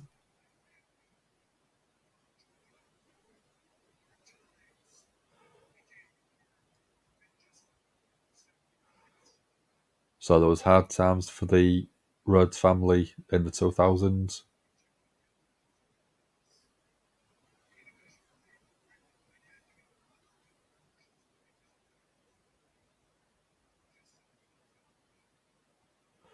So 2000, Dusty Rhodes was doing the car commercials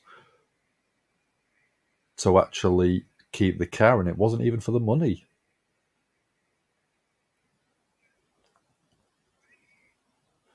We got a Dusty chant.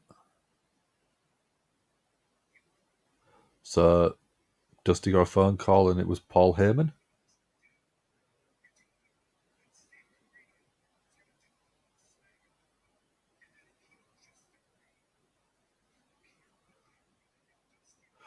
So would Dusty be on ECW? And it was Paul Heyman that asked that question. Paul Heyman looks actually properly emotional.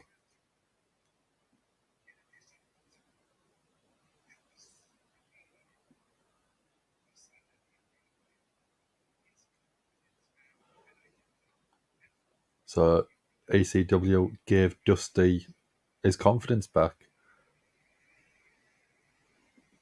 and it meant the world to Cody.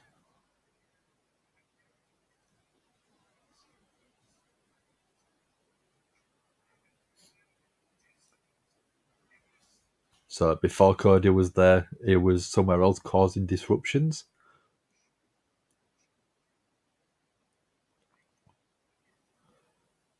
So Cody again being very, very respectful to Paul Heyman. Paul Heyman actually tearing up by the looks of it.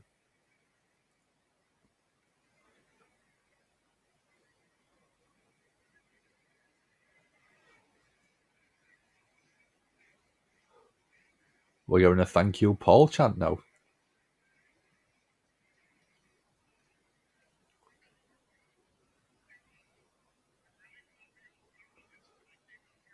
So Paul Heyman was caught off guard. I'm liking this. This is really enjoyable. It's drawing you in.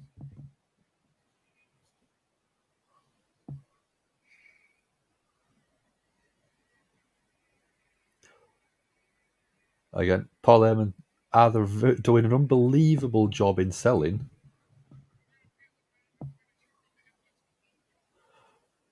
So if they're going to shoot from the hip, let's go all the way.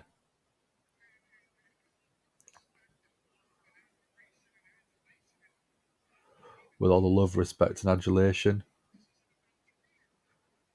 It's not about Cody's dad. It's about Cody himself.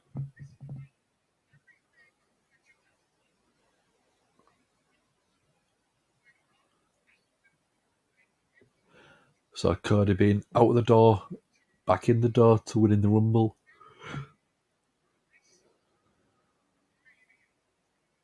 And then obviously going to be main event in WrestleMania.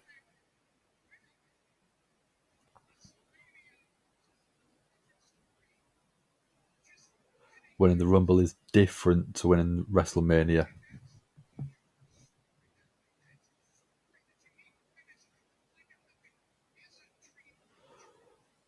So you'll need to win at WrestleMania to find out if it is a dream come true or if it'll be a nightmare by being so close.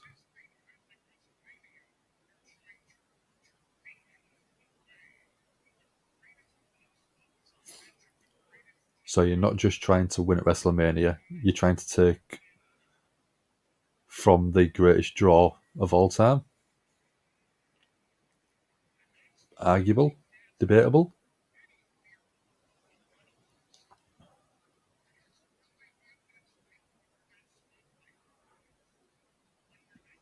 So will Cody crumble or wither under that spotlight?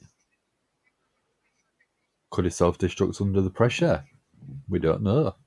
You can't be prepared for that.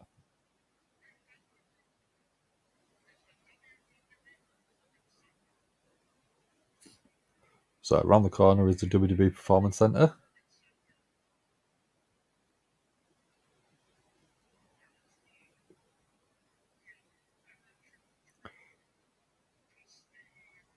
So around the corner at the Performance Center there was Dusty Rhodes.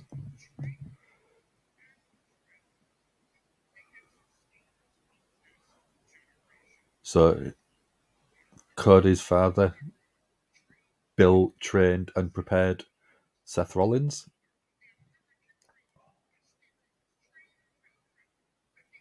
Becky Lynch. Bayley. Kevin Owens. I mean, he was more of an indie star to start with.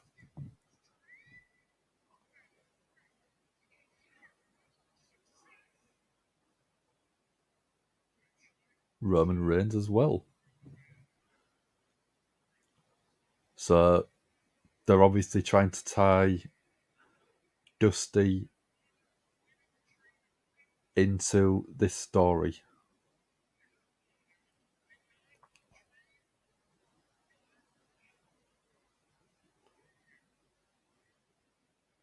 So Dusty didn't train or prepare Cody.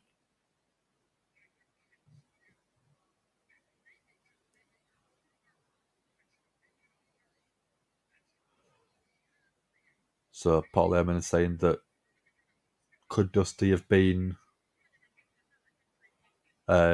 wanting Cody to do it on his own?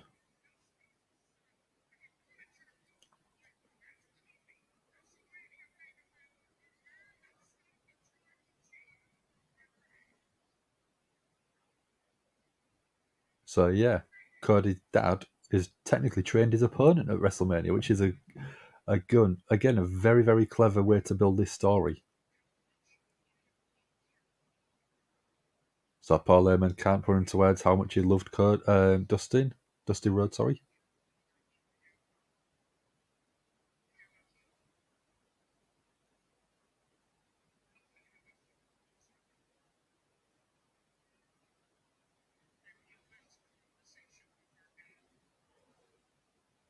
So in Paul Heyman's last conversation with Dusty Rhodes,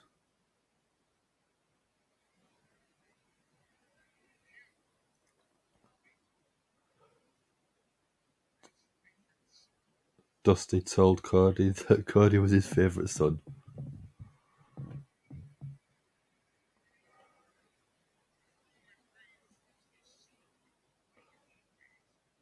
But Roman was the son he always wanted. Ooh.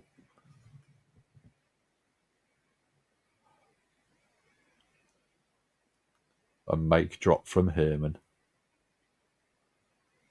Does Cody attack Paul Heyman now, do you think? He's stepping up to him.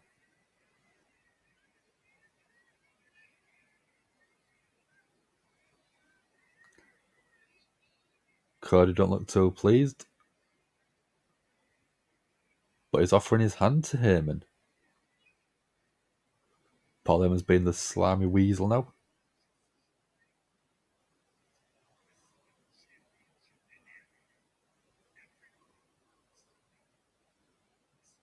Cody's saying he's just wanting to win a championship and everyone else is trying to make it personal. Paul Heyman's the one that's made it personal.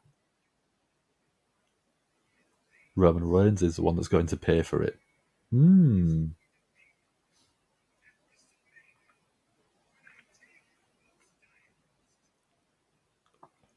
Roman will pay for it when Cody takes the titles from Roman.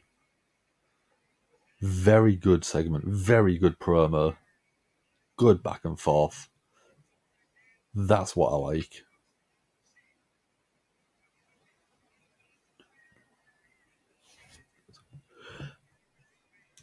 So Sassy's box is amazing. Club's jerky of the month club. Does the older also train other members of the Shield? Yeah, I know. I mean, Seth Rollins, Dean Ambrose was independent before going to the Performance Centre, but still actually helped train them. We've got ZJI, you know, how you doing? Sassy saying hello. So, Bray Wyatt versus LA Knight match wasn't a pitch black match, it was a neon party match. Yeah, it was. It wasn't what I was expecting.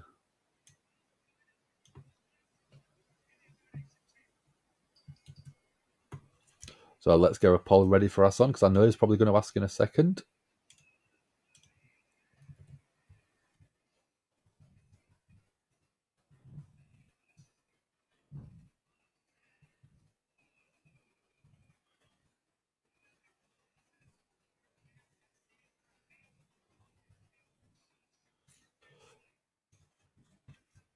I've already got it ready for you, dude. I knew you would have been straight in there as soon as the said a match was coming, so let's get it going for you.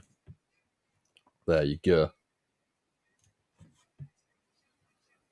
So it should be in the chat now for you guys.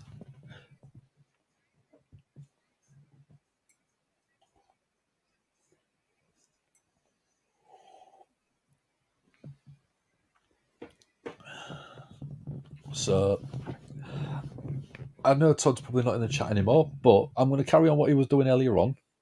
Who do we think's going to win this match and why? So I would probably say, out of the two, I would prefer Montez Ford to win, because of what I alluded to earlier on, in terms of if you're going to build Montez Ford and you're really high on him as a single star, you can have him win this match and go into the Elimination Chamber. He could even be the first person eliminated. But as long as he puts on a good showing, I think the fans would remember that in the future. So it would put him in good stead for when he does eventually split from Angelo Dawkins. So I do think that Montez Ford would make a great person to win this match. If you have him win this match, you could start a tease of a split between Montez and Angelo Dawkins. You don't have to turn one of them heel, like you have done like they always seem to do. You could just sort of go, I want to push for my own championship. We've held the Raw titles, we've held the SmackDown titles. I want to go on my own now and try to see how I can do on my own. I've always had you by my side. You'll always have my back. I'll always have your back. Very similar to the New Day with Big E. Have them still be very friendly, very supportive of each other, but they'll have each other's back on a solo performance. I think that would be a great way to build Montez Ford, because he can have Angelo Dawkins as a sort of backup in case he's going up against someone that's got stooges or something like that.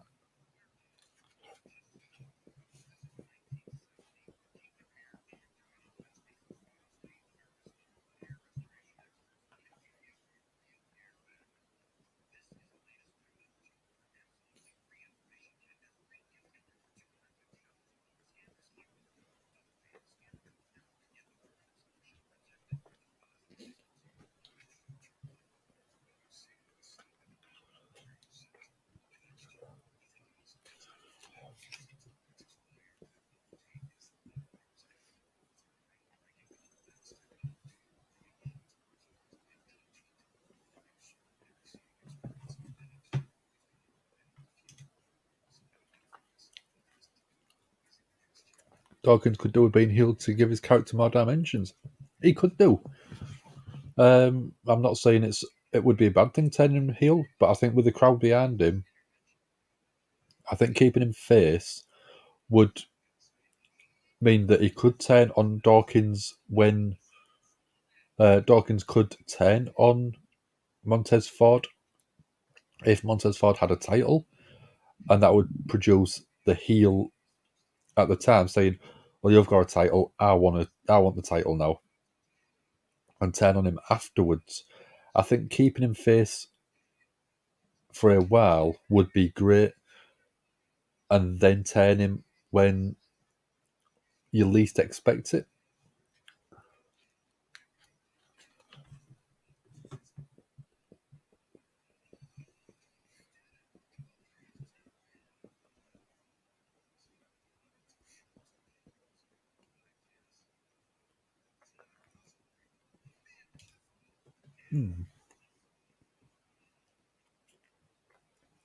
How would you make WWE and AEW collaborate? Tony Khan recently said he's open to any projects. I think it could be like a talent swap more than anything. I don't think it would be pay-per-views or premium live events because they've got their own ideas. But I think that you could do like a talent trade for a couple of people. I think that's probably as far as it would go. So you could have, say, Roman Reigns show up in AEW and swap with MJF as an example. So Roman Reigns leaves WWE, goes to AEW and performs there.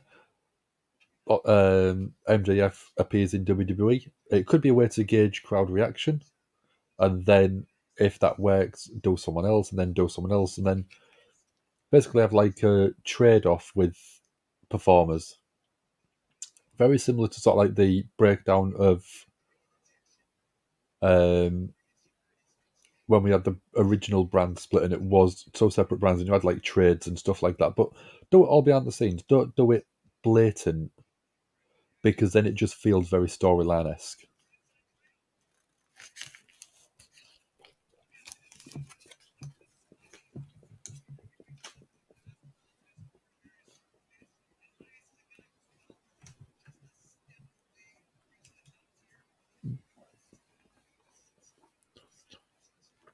Sassy said pretty much the same. Trade wrestlers or swap. Pay-per-views wouldn't work because of the different styles. Yep. Swapping factions would be good. Yeah. If you have someone like the House of Black come on to WWE and go up against someone like the Judgment Day,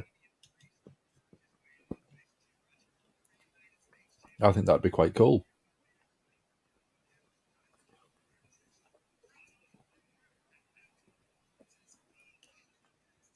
Montez Ford with a brilliant shoulder tackle and then a standing drop kick to Elias. Montez Ford is a phenomenal athlete. Oh, he's hung up on the top rope by Elias.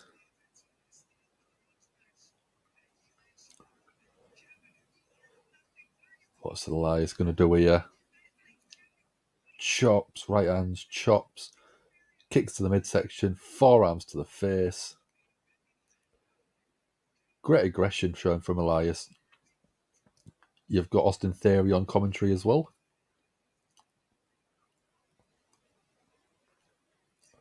So, beautiful back body drop from Elias to Montez Ford.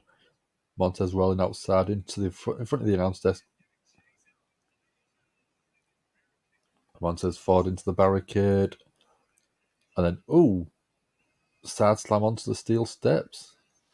That was brutal. A bit brutal, more brutal than I was expecting.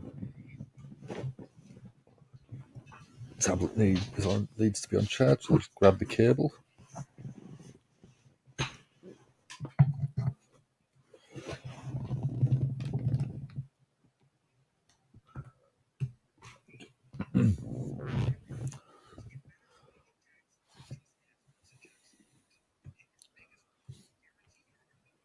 Montezuma should win Elimination Chamber.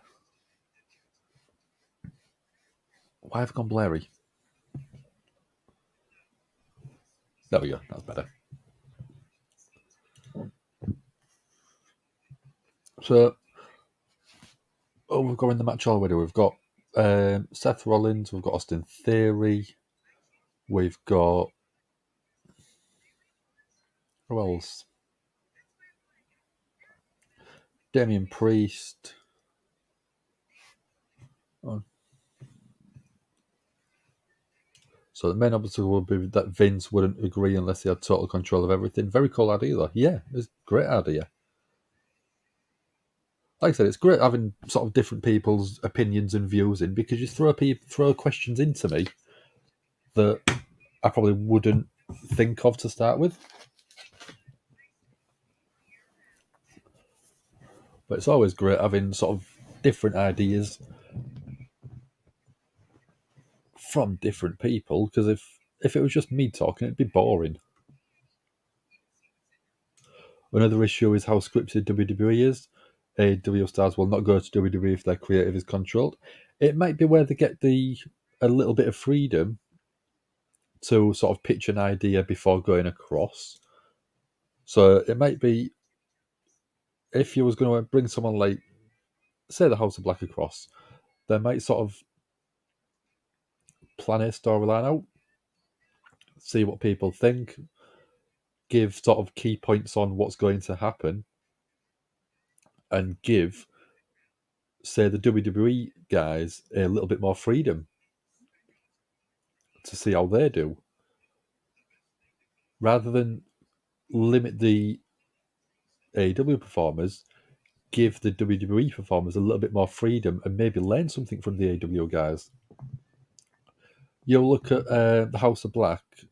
You've got Aleister Black, who's been on the Indies. He's been in WWE. He's been in NXT, so he's been around. So he's got the experience. You've got Brody King, again, very similar, been around the Indies. So if you take someone like that, they've got a lot of different experiences that they could bring and teach guys in WWE.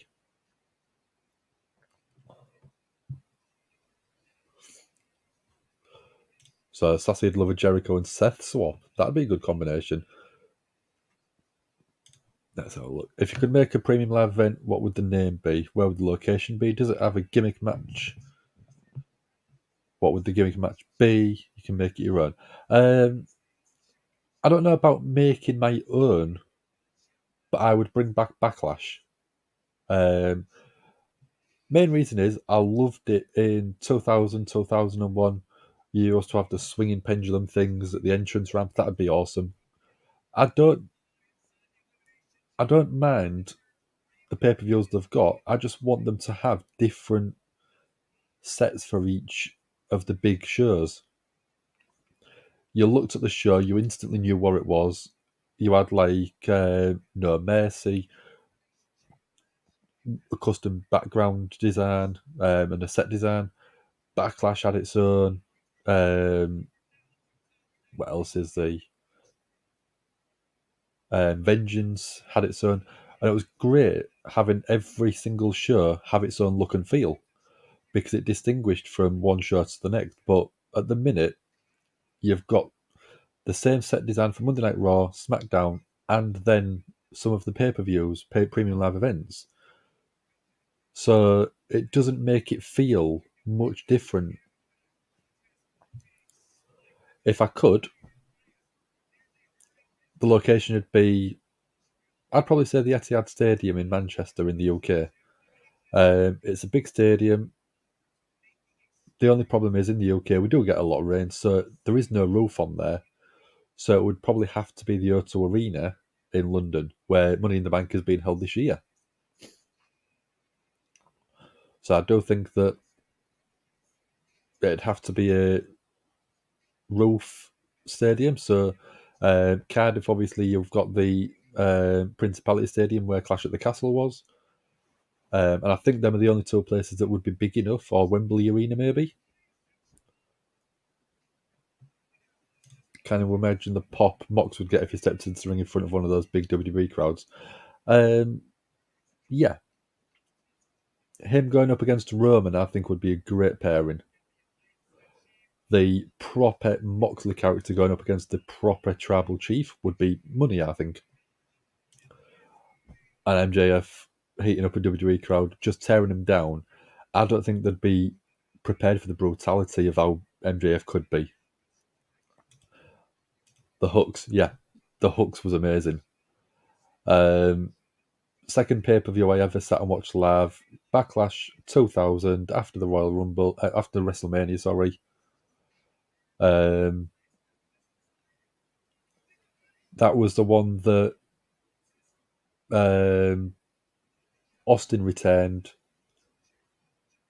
and beat down DX because it was Triple H versus The Rock. You also had the Dudleys versus Test and Albert with Trish Stratus, and Trish Stratus went through a table after the match.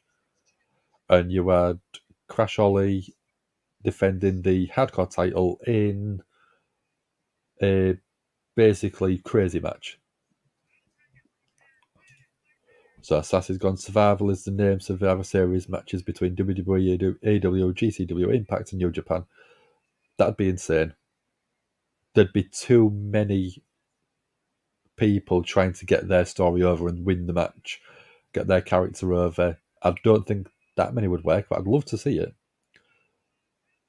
Montez Ford just going unbelievable swanson over the top turnbuckle and then a big frog splash and 1, 2, 3 count. But that's Montez Ford wins. Montez Ford gets the win in the match. Location, Philly. Philly's a good place to do big pay-per-views. I'd also say Chicago. Obviously, very hot crowd there. Love the shit. Can't beat a bit of Cody.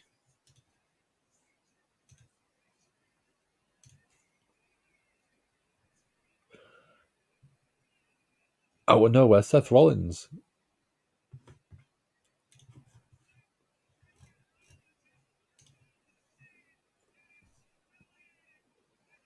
I think Seth is wearing one of Becky's shirts. Hits a big stomp onto Austin Theory on the outside. Run it like a tournament. You could do. But again, no one's going to want to be someone that loses early. So that's the biggest problem with stuff like that is you've got to have a defined plan, a defined story to build characters, but I don't think that many people would be able to do it.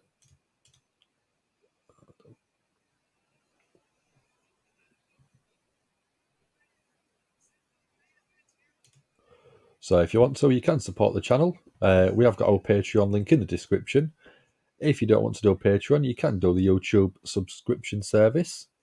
With that one, you can become a Hulkamaniac. We've got the Eve Right Girls of Wrestling. We've got Dex Baker. And our newest Hulkamaniac is Mark LFC UK. With that, you do get your custom emojis. And that starts at, I think it's something like £3.99 a month UK prices. We've then got our next tier up, which we don't have anyone yet. You could be number 1. You could be the first to be a hardcore Hulkamaniac. With that one, you'll get a couple of extra perks like early access to videos. We can sometimes put a video up a couple of days before it goes live on the channel, like the Dom vs. Ant stuff. So if you are a hardcore Hulkamaniac, you'll get it early. You can get the inside scoop on what the battles are between them two. And then if you want to be super elite, you can be a champion Hulkamaniac. Sassy is our moderator, but is also our champion. With the only person being a champion subscriber. With them, you do also get a couple of extra perks, which, until you subscribe, we're going to keep secret. So you've got to subscribe to find out. So with them, you can do that through YouTube. It is all nice and simple. and you can subscribe and become one of our champion Hulkamaniacs or our hardcore Hulkamaniacs whenever you like. We do really appreciate it. Every single time that someone does subscribe, it just makes it so much more beneficial for the channel itself. Gives us a time to bring you more content. So Sassy's saying, do it over 2 nights. Best win percentage meets in finals, 2 members teams. Yeah, you could do that. That'd be quite cool. What are you thanking me for, dude? Doing my job? I mean, we are on commercial break, so while we are on commercial, you can subscribe to the channel as well. Hit that notification bell. If you do it, you do get to know when we go live again. We are going live in about 20 and a half hours, somewhere on there. 12 o'clock midnight UK time. We are going to be doing another video, which will basically be about supernatural wrestling gimmicks, Bray Wyatt, Undertaker, that sort of thing. So the video basically is, do supernatural wrestling gimmicks like Bray Wyatt's work in 2023? Because obviously we haven't really had many supernatural characters besides Undertaker and Bray Wyatt in WWE. We've had a couple of other people. Maybe if you want, you could count someone like Abaddon in AEW, doing sort of a supernatural style gimmick. I say style because it's more of a zombie gimmick, but it's still in a way supernatural kind of character. How do people feel about them? There's going to be our own Ant Nerlin in the chat. There he is. And we're going to have Dom basically leading the video. We're going to have Insiders Pro Wrestling join, and maybe even Dan Reed from Pro Wrestling Eve, who is one of our subscribers. So something like that. You can throw your 2 cents worth in the comments. You can put it into the chat description to give people something to talk about. Whether you like it, whether you don't, whether you think it does work or it doesn't work. Check out tomorrow, guys.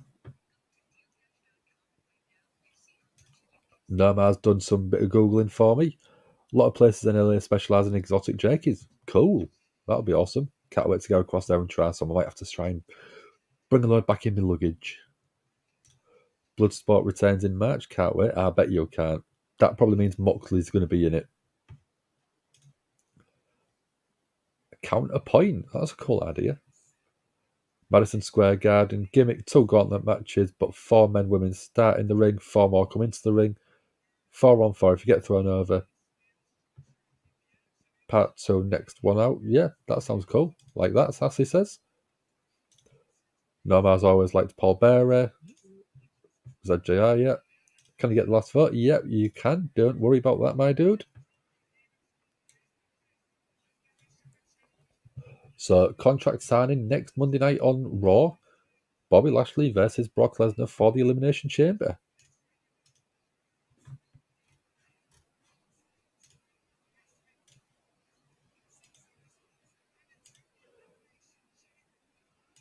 So, we're going a Raw versus SmackDown tag match. 3 on 3. Nikki Cross, Asuka, and Carmella versus Liv Morgan, Natalia, and Raquel Rodriguez. That's the one. So we're going Miz TV next week on Monday Night Raw with Seth Rollins. So let's get this poll going.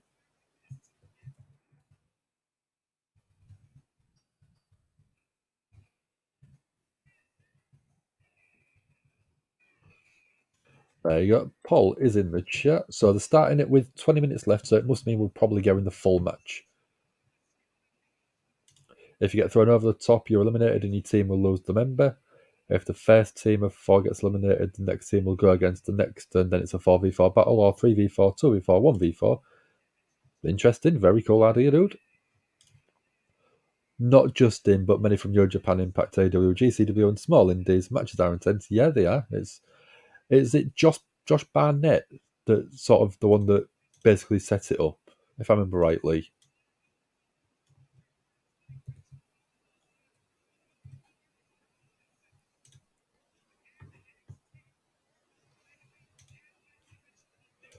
So we're gearing Becky come out now. We've got Bayley already in the cage. Match will be 10 minutes after commercial. Yeah, that's the problem. 20 minutes left. We're probably going to have two, probably minimum of two commercial breaks.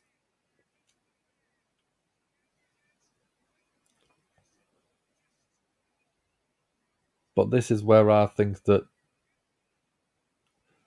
they make a mistake, because they could do a commercial break, do the entrances, do a commercial break before the actual bell starts, and then go from there to do the entrances, commercial break. By the sounds of it, by the looks of it, that is exactly what they're doing. And then you could have a good 5 minutes worth of action, 10 minutes worth of action, commercial break, and then do the last sort of 5-10 minutes of the match. Yeah, we're on a commercial break now. So there we go. ZJI's fantasy booking. Bloodline versus Judgment Day counterpoint. Finn goes out first to the hands of Jey Uso. Roman lands a spear on Damian, gets thrown over the top rope, then it's just Dominic. Yeah, that'd be cool. That's why I love having you guys in. Great entertainment to sort of give some good ideas. Raw has to do better. Yeah, I mean, the Raw itself so far hasn't been that bad of a show. It's not been the greatest, but it's certainly not been any near the bad, absolute waste, sort of bottom of the barrel stuff that we've covered in the past. The Paul Heyman and Cody segment was fantastic.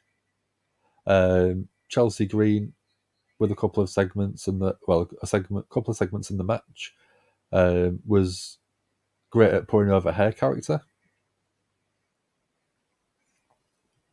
What else did we have?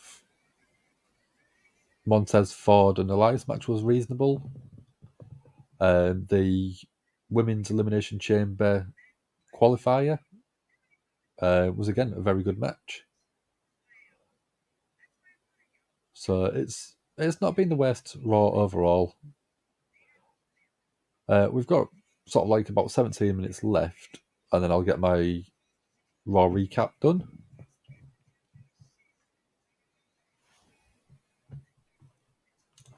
So part 2, Dominic has panicked, pooped his pants, but wait, the Judgment Day only has 3 members that are men. Then AJ Styles music hits, he's betrayed the OC. Gimme throws Dom right over the top rope.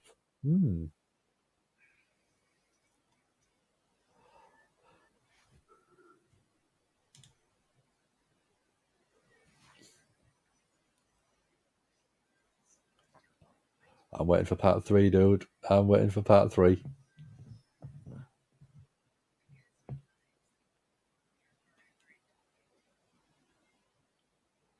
So yeah, I mean, like we've had them come down to the ring, and we've had 2-3 minutes, at least 3 minutes worth of commercial breaks.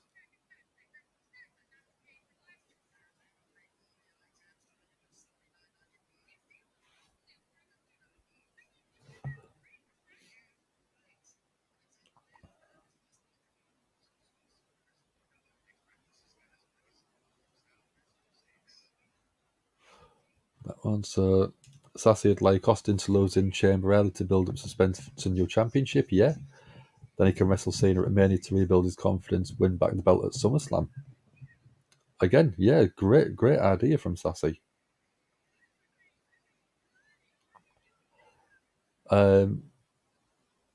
With that, very similar to when Edge lost the title when he got eliminated before the first 5 minutes.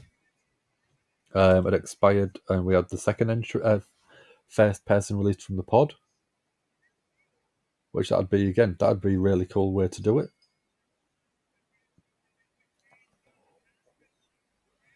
So Becky and Bayley in the steel cage now. So we can escape from the cage, pinfall, or submission. Bayley with a right hand to Becky and then jumps up trying to escape. Becky saying no chance.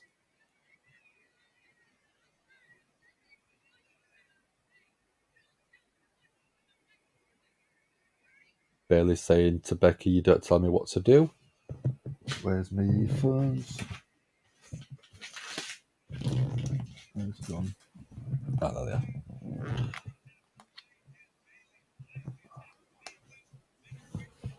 So there we go, part 3. AJ gets spiked by Sola right in the throat, gets punished by Roman, and the rest of the bloodline gets thrown out. He didn't go out with a fight, he brought Gimme with him. Oh, this is getting interesting. Bayley went for a right. Oh, Becky thrown into the steel cage itself. Io Sky and Dakota Kai on the outside. Dakota Kai in crutches. Bayley stomping on Becky now.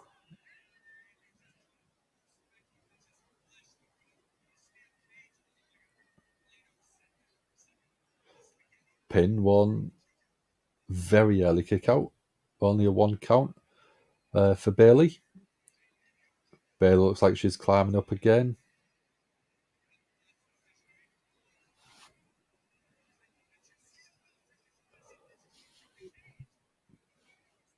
Becky drop kicked to the cage. Bayley lost her grip and then being thrown into the steel cage on different sides. Baseball drop kick from Becky into the steel cage, into Bayley, twice causing Bayley into the steel cage. So it's going to be 3v4, but there's no other stable powerful enough to face the bloodline. They should bring back League of Nations as a face faction. Yeah, but not everyone's there anymore, are they? Oh, should you bring back as in the League of Nations? Or would you put in there?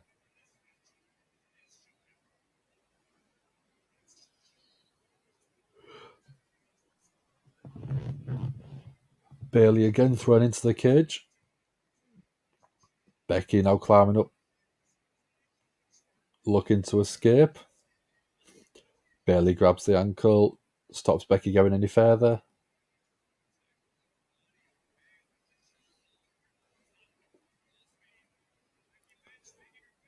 Becky again still trying. Bayley going up to match her. Role model's face off the steel cage.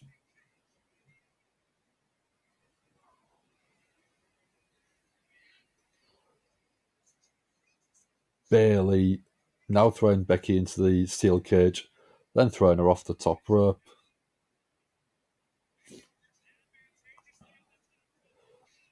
Big elbow drop from Bayley off the top rope. Hooks the leg, 1, 2, kick out.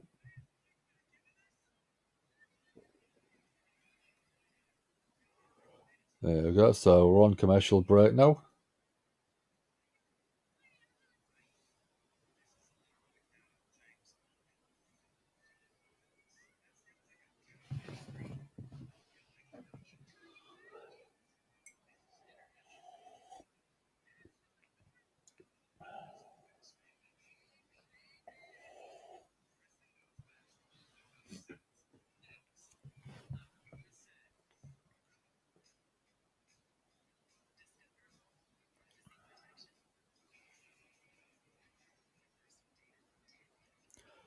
So we're on commercial break. So yeah, or would you bring back in the League of Nations then, guys?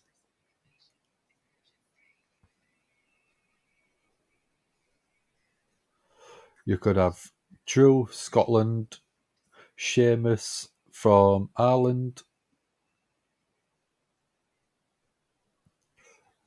Could you put Gunther in there? Or is he too good on his own as a heel?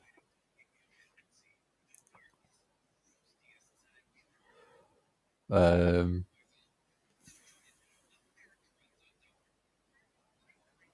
I don't know who else.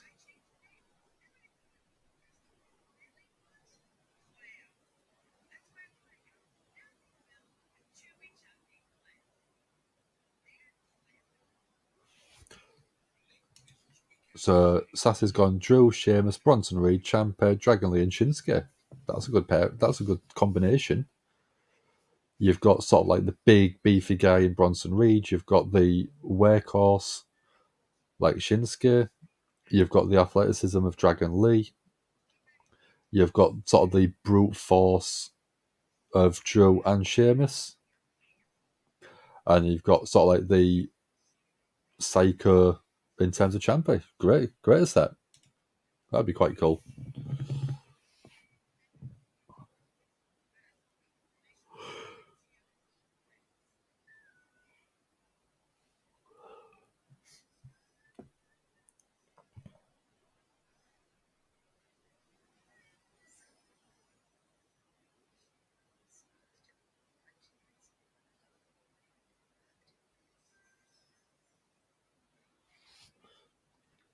Oh, so we've got Part 5 now.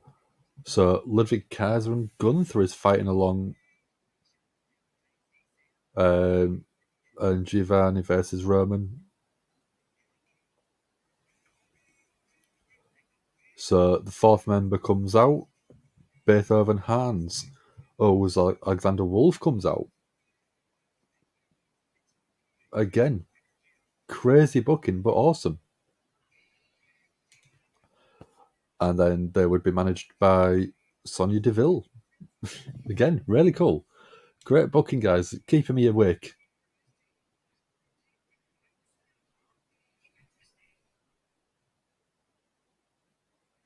So back on Monday Night Raw. Becky was looking for the disarmer. Shoulder tackle from Becky, taking down Bayley.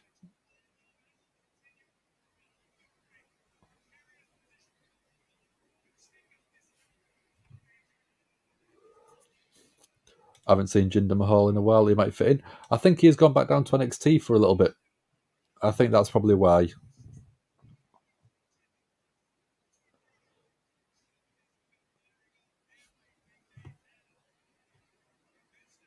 No way. What to, Sassy? What are you saying no way to? So Becky with a mule kick to Bayley off the ropes. Bayley trying to climb up. Becky grabs the legs, swings Bayley into the steel cage.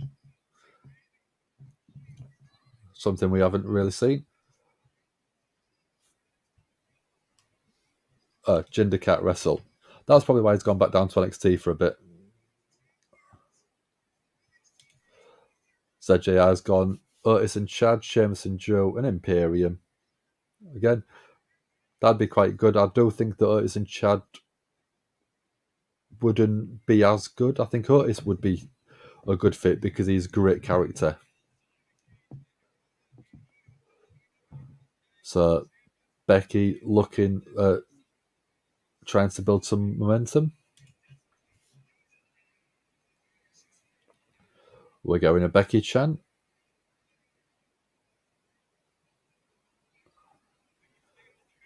Oh, belly to back suplex from Bayley. 1, 2, kick out at 2 by Becky.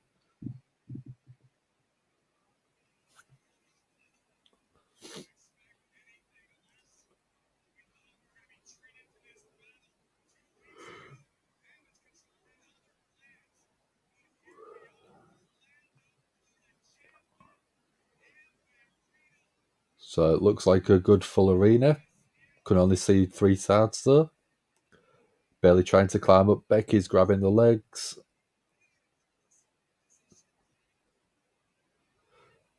Bayley being dragged down and then flipped over into the steel cage. Becky went for a leg drop, but Bayley grabs into an ankle lock. Ankle lock, knee bar more likely.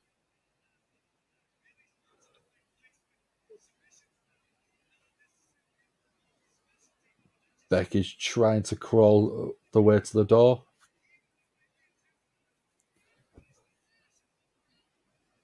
Becky's trying to get out. Bayley's released the hold, dragging her back in.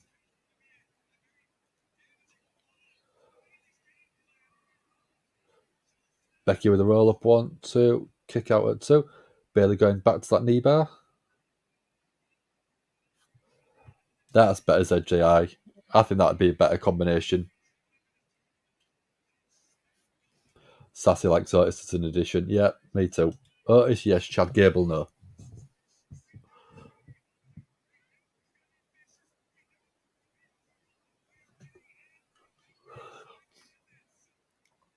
Becky bouncing Bayley's head off the steel cage and pulling herself back up.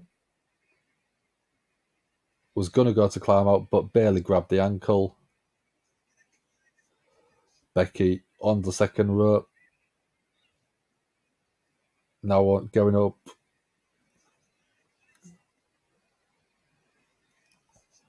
Bayley's joining Becky on the second ropes.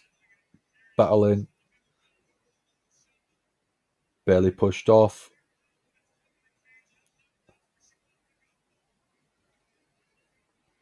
What they're going to do here.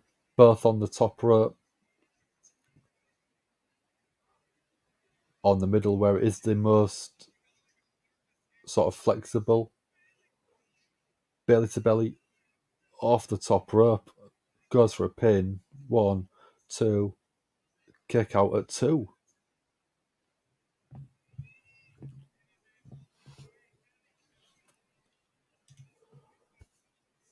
Beethoven hands come from behind, dump straight out of the ring.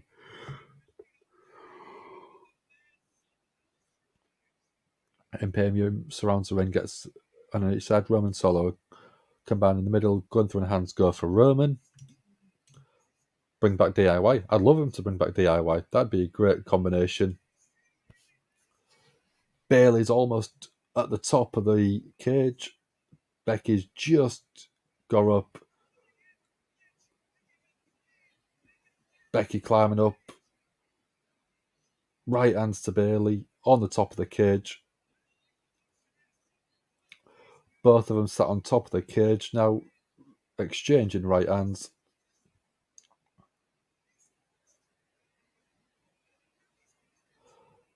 Becky face first off to the top of the cell.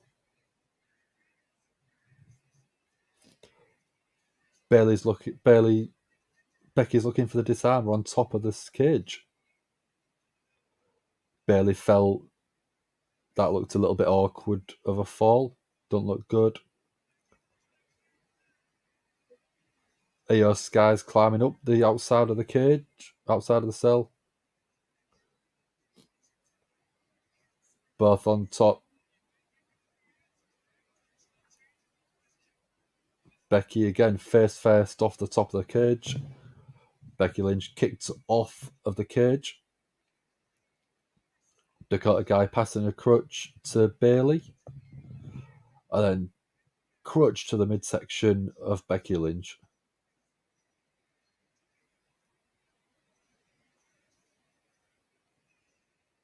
There was that. Oh, we got Lita. Lita's coming out. Lita, the Hall of Famer, coming out.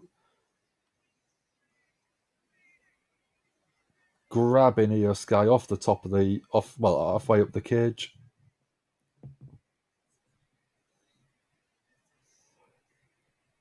Lita's trying to grab the other crutch off Dakota Kai. And then straight to the midsection of Io Sky. Twist of fate to Io Sky on the outside. Bayley's looking petrified.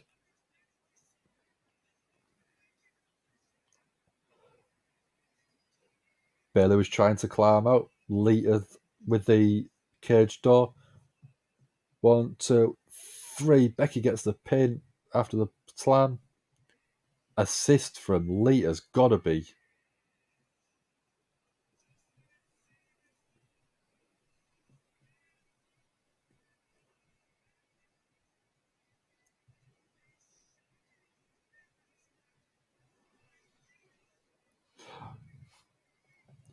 So Part 7, other members of Imperium fight solo.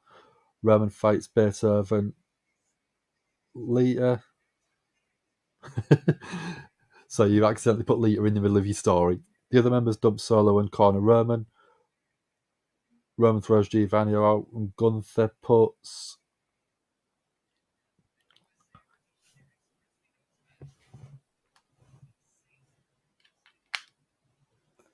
them out because I don't need them anymore.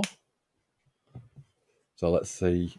Everyone thought Becky Lynch. That's what I think we expected. I'll just do the edit.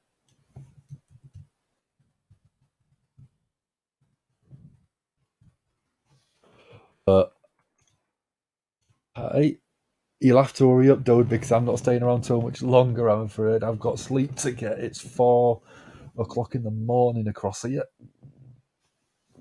So I've got Part 8 on the top 10 buckle. Roman reverses, Superman punches Gunther and Hans, dumps Kaiser. Gunther and Hans run at Roman and get him out. Winners Imperium. Gunther, and then I'm going to wait while I do my Raw recap for you. So I'll do the Raw recap now. Get that one. So match of the night definitely has got to be the main event. Becky Lynch faces Bayley. Surprised from Lita turning up, even in the odds a little bit, which was good. Taking out Io Sky and Dakota Kai on the outside, basically making it a bit fairer of a contest. Promo, obviously, it's got to be the Cody Rhodes and Paul Heyman. Them two going on the microphones was absolutely fantastic. A lot of emotionally driven stories in there. Talking about Dusty Rhodes as well as ECW, which beautifully done. My moment of the night, I'd probably say Montez Ford with the front senton over the top turnbuckle. I mean, I've seen it before, but it's still an impressive feat going over the top rope, over the ring post to the outside, and taking out the opponent. Beautiful every time I see it. So Part 9, Hans grabs a bag and a trash can. Gunther drops the IC title in the trash can, reveal he's the EU champion. Done. That'd be a great way to... I mean, I'd like to see him bring out in some way the EU European Championship, because I think that bringing that back and having Gunther take it would be great. Drop the IC title but bring back the European Championship, I think would be a great way. Sassy's gone 6.5. Performer, Montez. My performer, I'd go Paul Heyman. Paul Heyman is my performer. Even though he didn't actually perform, he was selling that story and the emotion, which was great. Moment Heyman, yep. Performer for me was Heyman. Moment for me was Heyman and Cody. 10 out of 10 for Seth Dumping Theory. DJI's happy about that. So my overall, I'd go probably 7 for mine. 6.5 to 7, yeah, somewhere around there. It was a well put together show. They didn't feel like there was much filler, which is good. There's nothing worse than sort of a big chunk being just stretched out for the sake of it. But yeah, again, that's another Monday Night Raw covered. Thank you very much, everyone that has joined me tonight. If you haven't already, again, like I always say, do share the video, subscribe to the channel, like the video, because it does help us out. With that, we will be back tomorrow in about 20 hours. So you've got time to have a nap, you've got time to have a shower, a little bit of food, and then you're back on. We're going to be doing Supernatural Wrestling Gimmicks work in 2023. So there will be Dom and Dan on there with Insiders Pro Wrestling, maybe Dan Reed from Pro Wrestling Eve. So come and check that out tomorrow night, guys. I'll get to the last couple of comments. Nakamura takes the title, brings back the IT title because he says the whole world must be recognised. Yeah, that would be a good thing. Or you could do it as a tournament for the IC title. It's a workhorse title, so having a tournament where done on one night, I think would be quite good. Have like a 6-man, 8-man tournament, crown the new champion, elimination style. Because if you did an 8-man tournament, you'd have 6 matches in total. So I think that could be something that would be quite good. But yeah, thank you all for joining me tonight. Again, like I said, I'll probably see you next week. We've got Monday Night Raw covered, all done, all dusted in the bag. We've got Tuesday, I've just mentioned. We've got Wednesday, AEW Dynamite with our own Ant Nerlin. We've then got Friday Night SmackDown. I think probably will be covered by Sam. And then I'll be back in a week's time. Thank you everyone for joining me again. I shall see you soon. This is Big E from the New Day. Give me that whole yeah. Give it to me. I need it.